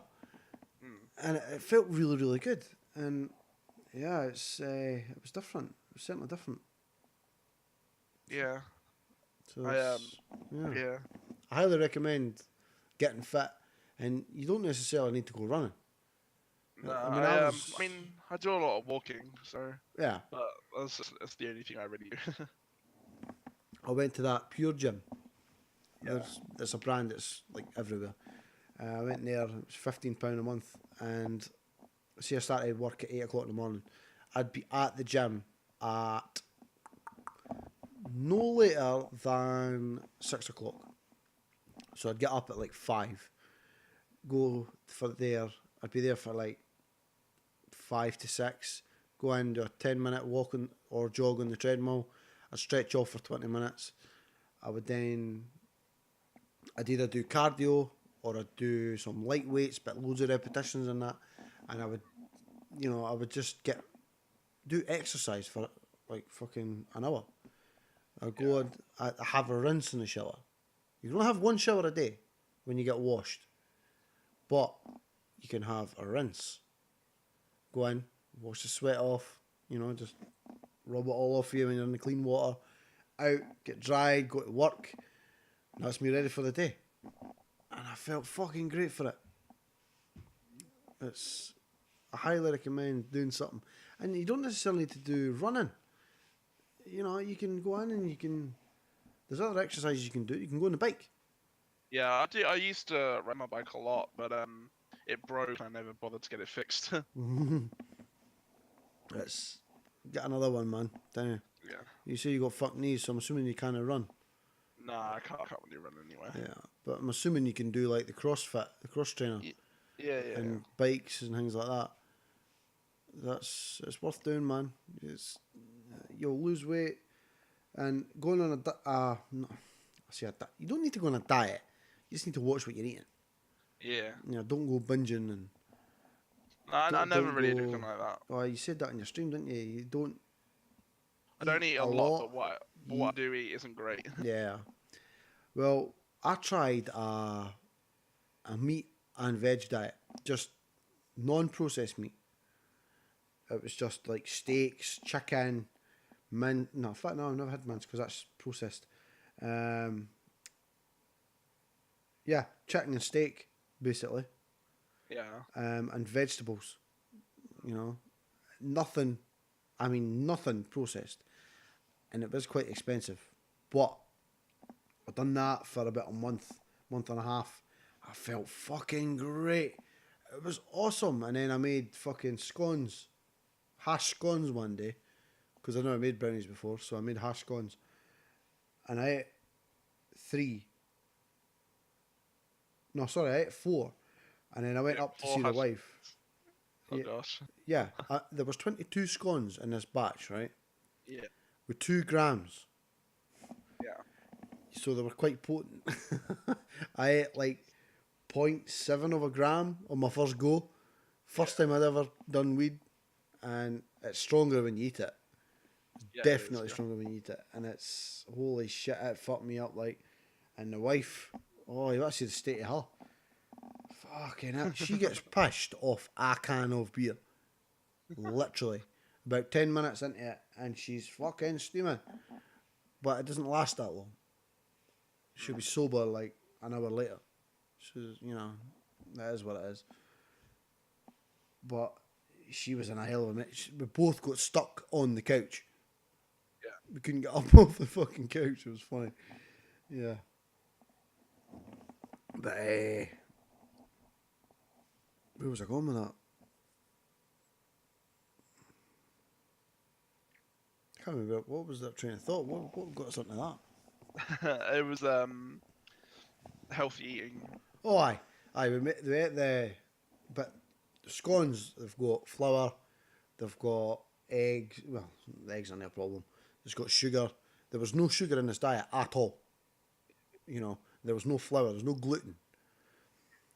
So when we ate the scones, it felt fucking horrible. Oh, I felt bloated as fuck. My stomach was like, nah, I really don't like this. And even the wife felt the exact same because she started on the diet 2 weeks after I did. Yeah. and we both felt fucking horrible for it. So she made a choice there and then that she was just going to start eating bread and that again. Yeah, You just know, to try and ease herself back aye. into. So she started eating bread, started eating processed stuff again, and you know she got back into it, no bother. And then a few weeks after it, I just started the same. You know, she's doing it, I'm doing it. You know, whatever. But thinking back on it, right, I cut out a massive part of my diet that didn't necessarily need to be cut out because I went on a diet before I was at Oceanian and we pretty much Asda's own stuff, you know, get their own brand stuff, Asda's own, and we were eating that sauces because there's very little of everything in Asda's own stuff because it's cheap, you know, like sauces. There's hardly any of this. There's hardly any of that. Whereas stuff like Dom Leo for lasagna, Lasagna and bolognese and stuff. aye. There's loads of stuff in those sauces. There's spices, there's herbs, there's fucking salt, sugar, whatever. It tastes really nice. Whereas Asda's own stuff is a bit more bland. Well, we started eating. I went on a diet before and lost 3 stone. I went from 17 to 14 stone, and I looked good, I felt good, and I was just eating Asda's own stuff and just not eating as much. Drop my calories. I lost a lot of weight last year. I at my heaviest was nearly 24 stone. I was like 23 and a half stone. Holy fuck. What's your recommended weight for your height, though? Like 17 and a half, 18, I think. Fucking hell, okay. Yeah. And I basically went on like a massive diet, and I went down to just above 20 stone in 10 months. So I lost 3.5 stone in 10 months. Fucking hell. And I don't know. I put a little bit back on. I'm like 21.5 stone now. I put about 1.5 stone back on, but now my weight's kind of, it's not going up, it's not going down. It's kind of just staying where it is because I don't do enough exercise for it to go down, but I'm not unhealthy enough for it to go up. Yeah. So. Yeah, I was the same. When I got out of the army, I went up to 17 stone and I stayed there. Yeah. Yes, I lost 3 stone, I put 3 stone back on. I lost 2 stone, I put 1 stone back on. I've started training again. Hopefully I'll lose a bit more. But for the most part, 17 stone, to be honest, I think that's my ideal weight. Because it didn't matter what I ate. I just wouldn't go up any more than that. Alright, I could eat more if I wanted to, you know, but I won't. So, yeah. It's definitely something to think about, like. Definitely, yeah.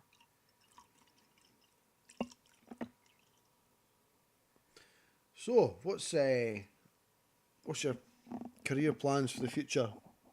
Are you self-employed? No, I work for a company called Clan William Health. Right. They're the ones who I work for my software support stuff. Can you not just say you went up to a doctor's surgery that you'd previously been working at? Just say, look, if you've got any problems, phone me. I will come out, I will bill you for this, and you can pay me rather than phoning them and getting charged fucking whatever. Would that work? I possibly could. I'd probably get in trouble for it, but yeah. Well, would you though? I don't know. It's just a thought, man. If you get your local fucking doctors and all that about you could make a pretty penny.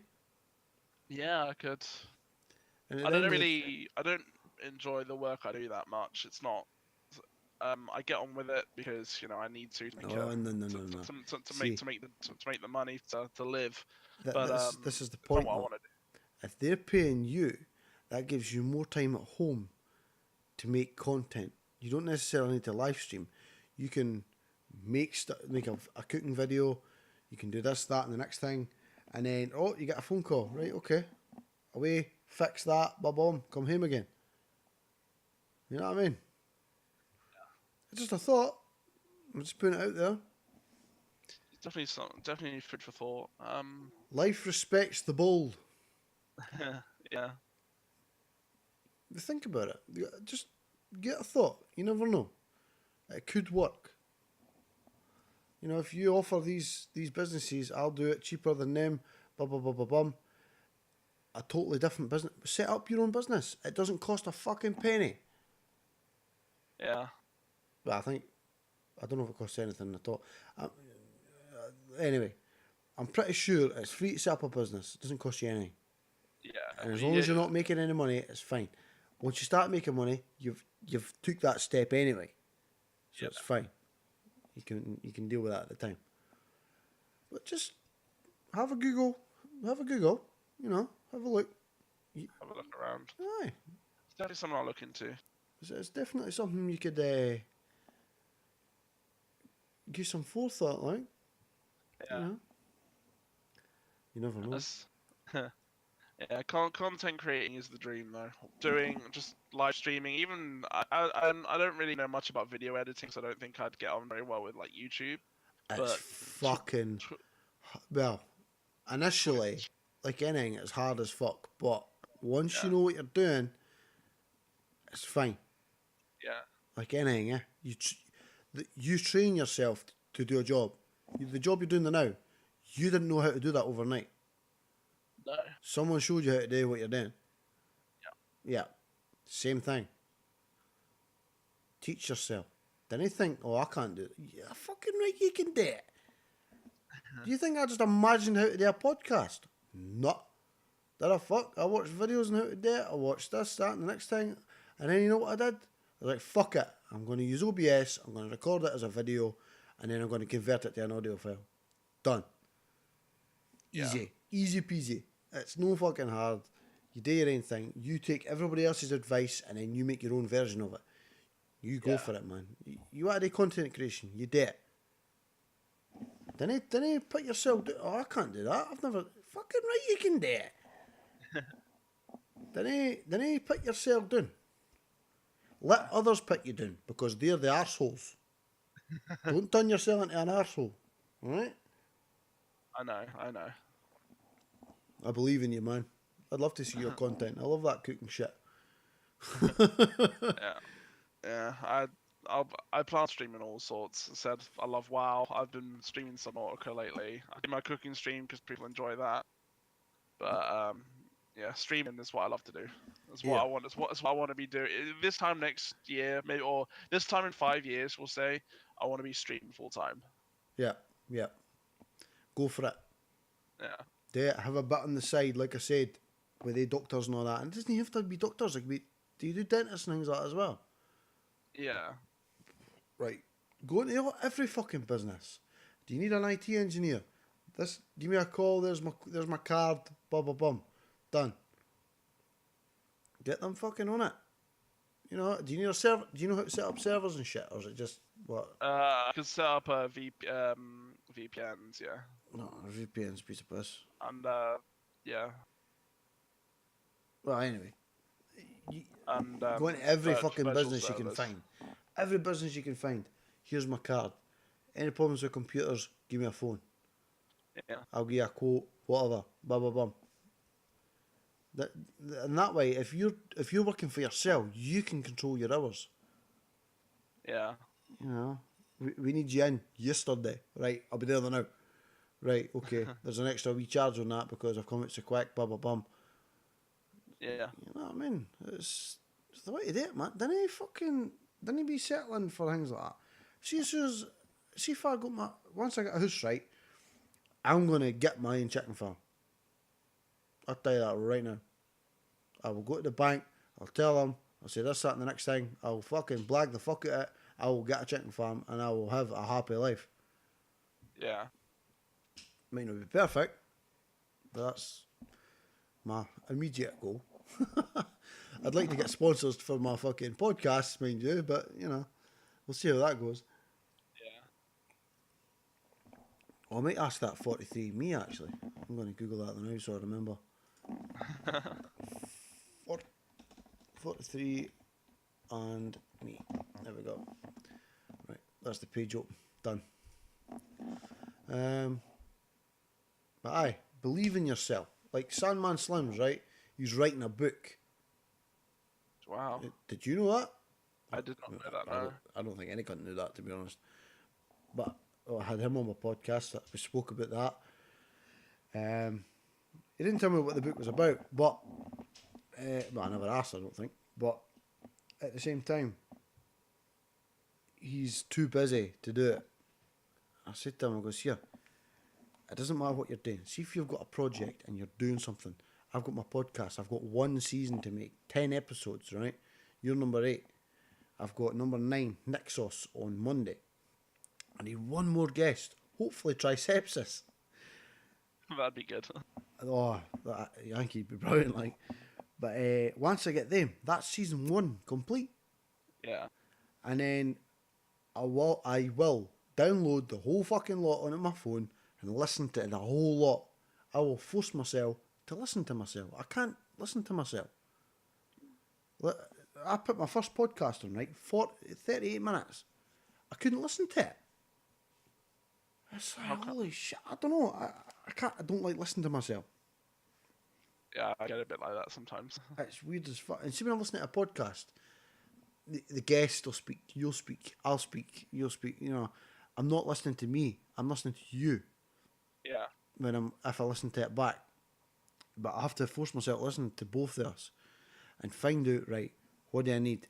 Is my mic all right? Is this all right? For season 2, I'm planning on fucking webcams and shit. Yeah. You know what I mean? And I have a video there as well for YouTube, and obviously I have the audio version as well, but that's what I'm planning on. And that's what I want to try and do. But it's that's the constant improvement side, eh? Yeah, well, you got to shoot for it. This kind of stuff you get out of it what you put into it. Aye. So if you work hard, you'll reap the benefits. Exactly. And I was sitting here ready. It was fucking, it must have been about 1:45, and I was up at 7 o'clock this morning. I was up at it was a mistake. I was up to like 1 in the morning, and maybe 2. Passed out, up at 7, done an outrageous fucking fitness class, sat here ready to go. I had my phone in my hand. I woke up and there were slavers on my phone. Oh no. That's how quick I fell asleep. I was like, holy shit, okay. I'm stiff as fuck, my legs are sore, I couldn't move. Woke up, sorry man. Missed the podcast time. It's meant to start at 2:30. It was like 5 or 4, 4:30. 4:30. I was 2 hours late. Yeah. I seen the message for you. I'm like, oh fuck. I just fucked him over. I fucked his afternoon. And you know, that's what it is, eh? Shit happens. But you were quite happy to rearrange it. Yeah. So it worked out. You know, it's not ideal, obviously, but it is what it is, eh? And I got into the subject and I can't remember how I got there. I'm good at that. You are. You seem to have a knack for it. Oh yeah, I would just go off on a tangent and forget what got us there. And tangents are sometimes good. Tangents are where the best conversations come from. Oh, aye, it's just like on a whim. It's just epic. We're talking about doing your own thing, books. You need a sense of achievement. If you want to make content, right? You got a girlfriend or married or anything like that? No, not anymore. Right. That's not to sound like a dick, but that's perfect. you can make content all night till your heart's fucking content. Yeah. If you got how do you record your streams? Are you doing that on your phone? Well, my streams now, I have a Logitech webcam. Right.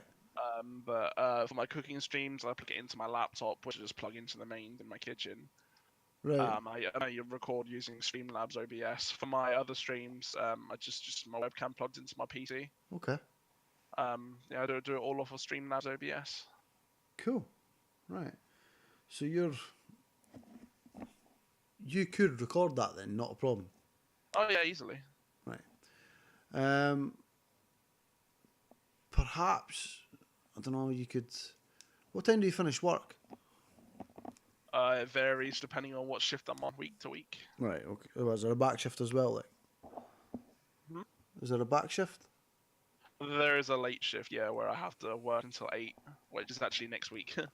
All right. Okay. What time do you start earlier? Like, if I'm working till 8, I start at 11. well, that's not too bad, I suppose. What's that? 9 hours? Ah, normal shift. Well, it doesn't really make breakfast. Make a I breakfast. sleep Get in. up. Well, if you want to, but get up at like 9. Set your camera up. Record making breakfast. I could do that. You know, it doesn't have to be special. You can make an omelette. You can make beans on toast. It doesn't fucking matter. Yeah. You can make a video, a simple little 5-10 minute video. Fuck it on YouTube, and you know there's or Twitch, because you can upload videos to Twitch now. Yeah. You can do that. There's always options. There's always other ways of doing stuff. And you look at the content on my YouTube. It's all over the fucking place. I've got drone videos. I've got cooking videos. I've got podcasts. I've got, if it loads up, I'll tell you. What else have I got? Vlogs. I've got quite a lot of vlogs. The dogs. I've got dogs playing. I've got more dogs. Fucking with the dogs. I've got chickens. I've got my son on it. I've got my dogs. Games. My wedding. It's just fucking outrageous, honestly. Got a lot on there. It's all over the place. I've got no set content that I put on my YouTube channel. I just put anything on there. But you've obviously got a set, well, not a set content, but you've got a more what you want to do. Yeah, which is what I want to do.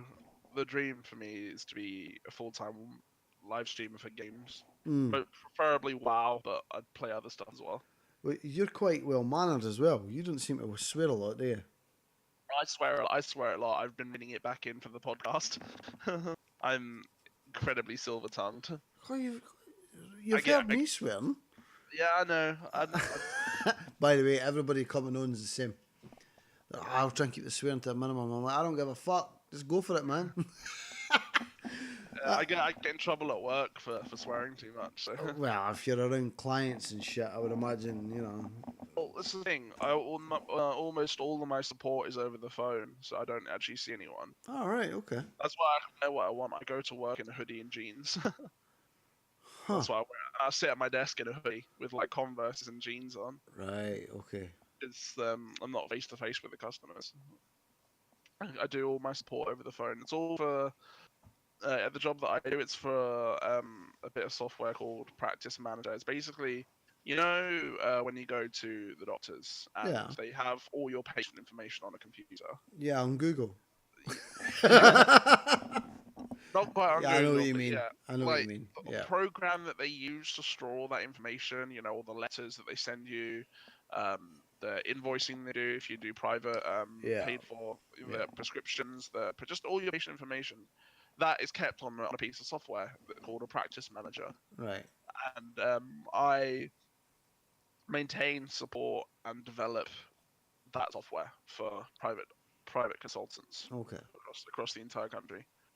So, what I was saying earlier about going self-employed in that manner, would you have to get some sort of rights to help support that on your own basis? Is there like one overall body that you're working for that controls all of that?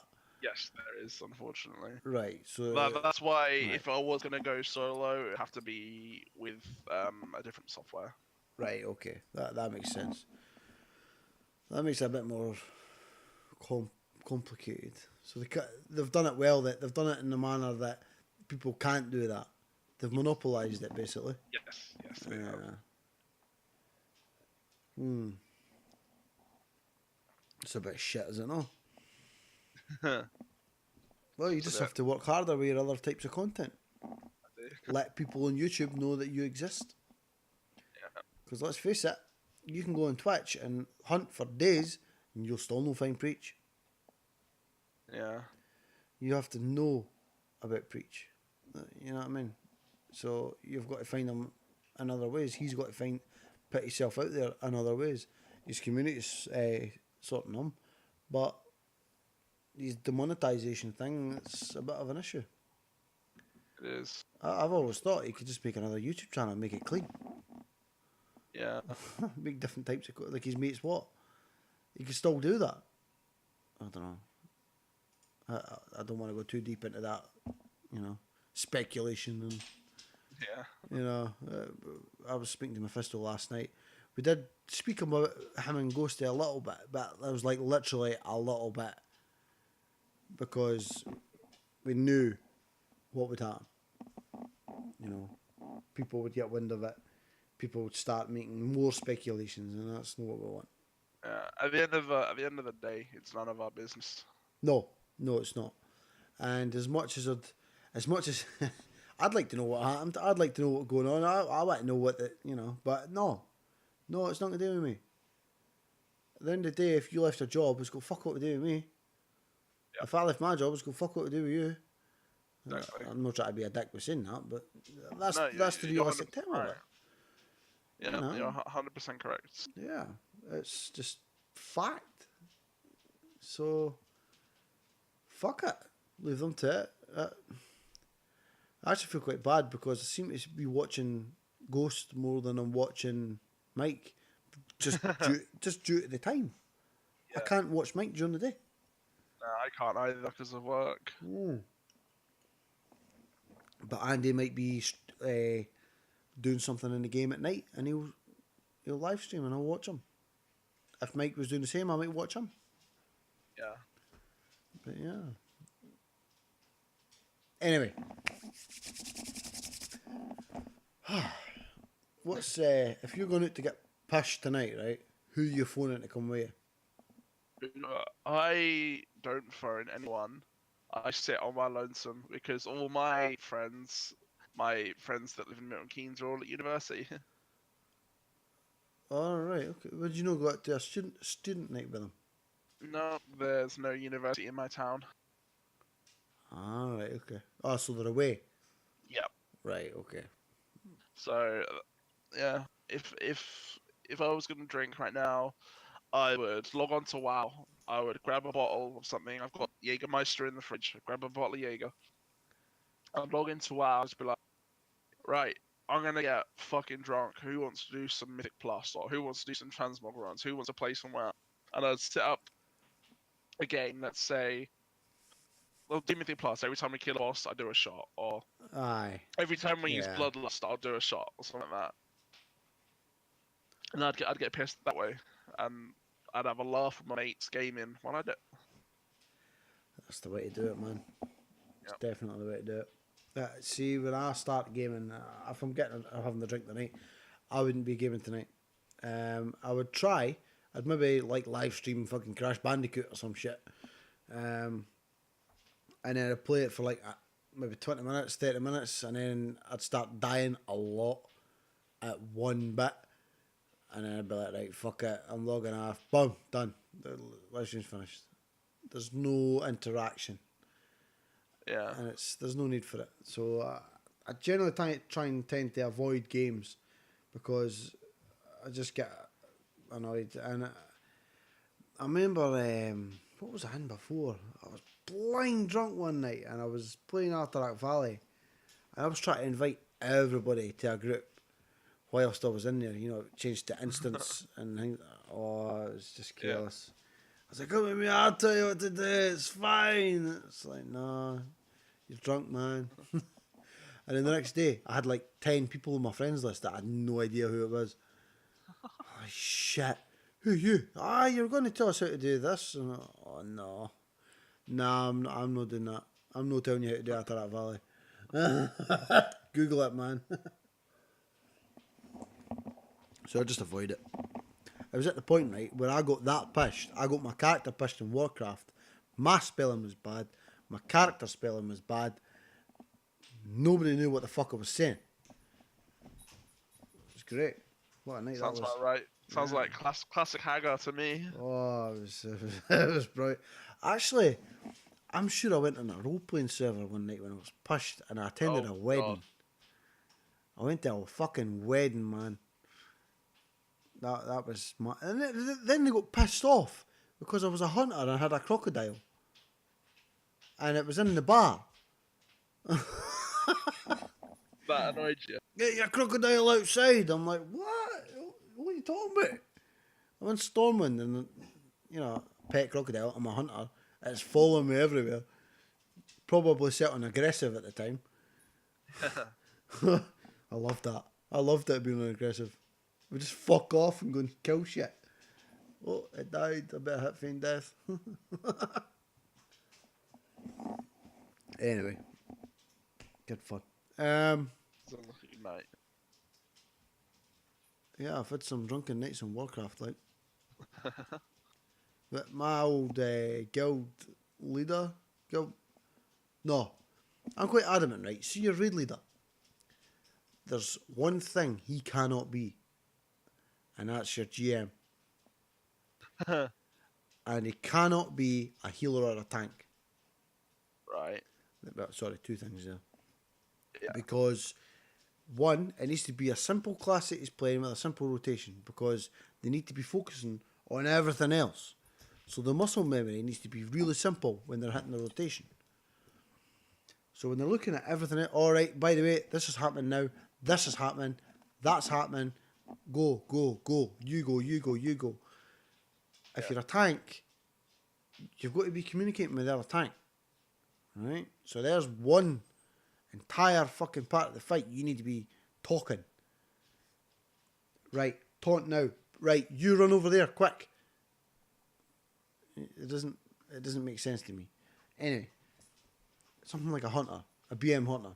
Yep. That's Our red leader is a ret paladin. Sounds about right. That's no, that doesn't sound complicated. And he used to be a resto shaman before. Right, okay. Well, my point of the raid leader not being the GM is because you think about it, right? Playing power I card. hate your raid leader, right? I despise, don't actually despise him, but I'm using an example. I despise that raid leader. He is an arse, he's arrogant, he's speaking to me like shit, I fucking hate him. Right, we've finished the raid, I'm out. GM, I want to speak to you, or I want to speak to one of the officers. What for? Because the raid leader's been a fucking arse. Yeah. If that's your GM, you can't do that. You'll sit and you'll be seething, you'll be pissed off, you'll be fucking hate that cunt. I hate that. Next raid, I hate that cunt. I hate him, I hate him, I hate him. Next raid, I hate him, I hate him. And it just keeps going. And you begin to hate the whole idea of raiding. All because you don't like your raid leader. And just because you can't speak to the GM because he's the raid leader. Yeah. So you need somebody to be your raid leader. Delegate, you know. I've always been adamant about that. And now, our GM and our GM, I quit, but I quit on Sunday. My GM is the raid leader and is the tank. The main tank. How does that work? Right, he's the guild master, he's the raid leader, and he's the main tank. Yes. Jesus Christ. So it's... Yes, he calls out everything fine. He's fair. But at the same time, if somebody doesn't like him or whatever, it becomes a problem. You know? But the guild's been going for a long time. He must be doing it in the right way. But at the same time, I still stick by that. It's definitely something that needs to be looked at, and you need to look at from an outside perspective. 100%. Anyway, I'm ranting on about fucking rail leaders. What the fuck? Some podcast, How long have we been going for now? 2 hours and 14 minutes. Jesus. It's a good effort, right? Yeah. How long do you normally chat with people for? On average, about 2 hours. Alright. So we've done well. The longest one was Mephisto yesterday. Alright. That's cool. Where the fuck is that file? Oh, it's there. It's 3 hours and 23 minutes. Jesus Christ. Long chat. Oh, it was epic. Honestly, we just kept going, and it could have went on easily another 2 or 3 hours. And Yeah. I knew it was getting late in Israel. He's 3 hours ahead of us, and we started at 9. You know what I mean? So it was like, no, sorry, it wasn't 9. It was 9:30. So no, in fact, anyway, it was like 1:30 when we finished. You know, finished talking. The podcast finished slightly before that, and it was like 1:30 when we finished talking, and I'm like, holy shit, this is fucking mad. We just could have kept going. We're talking about everything. We're talking about fucking warp drive and spaceships and shit. We're talking about like traveling to the moon and space and fucking Warcraft, podcast, entertainment, Israel, military, you name it, man. Honestly, I think we covered like everything in that night. The last night. Yeah. It was mad, but it was good. It was a good conversation. It's certainly That's one of the ones you want. aye, 100%, and it's something different.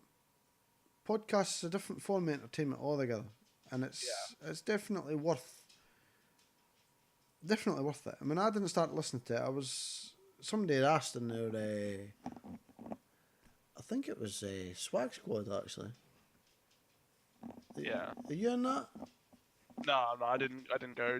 This year was my first PritchCon. So. No. See, this is 2017's PreachCon chat. Yeah, I wasn't there. Oh, right, okay. Well, this is the 2017 PreachCon chat that we changed the name to Swag Squad. Yeah. And it's just there's like 30 members in it. Yeah. And where was I going with that? Fuck's sake. Oh, man. The Paul's in it. I think it was something about... Shit, where was I going with that? What were we talking about?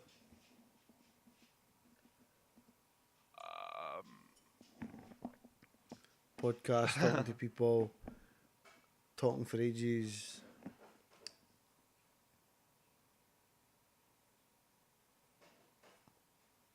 I can't mind. I think we maybe talking about that. That was the guys in there. We've been talking to them for ages. Yeah. There's like 30 of us. We're basically fucking, and a lack of the sense. We're best friends. You know, we all talk to each other. We all have a blather. If we need help or advice or having life dramas, we help each other. We speak to each other. I messaged Mephisto and Sarah about problems I was having, and they both gave me their perspective. You know, and it was good. It was really, really good. And I might invite you to it actually, if you're up for it. Yeah. It's just a thought. But the whole point is we all love each other a bit, eh? We go to PreachCon, we all know each other. It's like a mini community within the community. You know what I mean? And everyone's friendly, everybody's nice. It's good. Yeah. It's the Preach community is one giant family. Oh, aye, 100%. That's definitely worth it. But yeah, we're talking about the time. I think the shortest one I done was myself. I was just introduced. The first podcast I done was an introduction to me, who I am, what I do for a living, yada yada yada. Yeah. I'd probably be able to do a longer one now, like, but as each episode goes by, the podcast develops. I learn more. I try not to change it too much because it is season 1. I try to keep the general format the same, but for the most part, it's been the same since the start. Yeah. And like I said, next season I'll try and get the webcams in. Next season I might do one live episode. Obviously record that and put that online as well. But I'll try and see how it goes and try and make it live. Like a web show type thing. So we'll see how that goes. Yeah. I think we'll call it there. Okay. So, Hagscast episode 8. Thanks for tuning in, everybody. I am a couple of whiskies down. So I don't apologise for any of that, you know. Take what you get, like it or lump it. Thanks for coming, Dan. Thank you for having me, mate. Anytime. Not a problem. Bye-bye, everybody. Yes.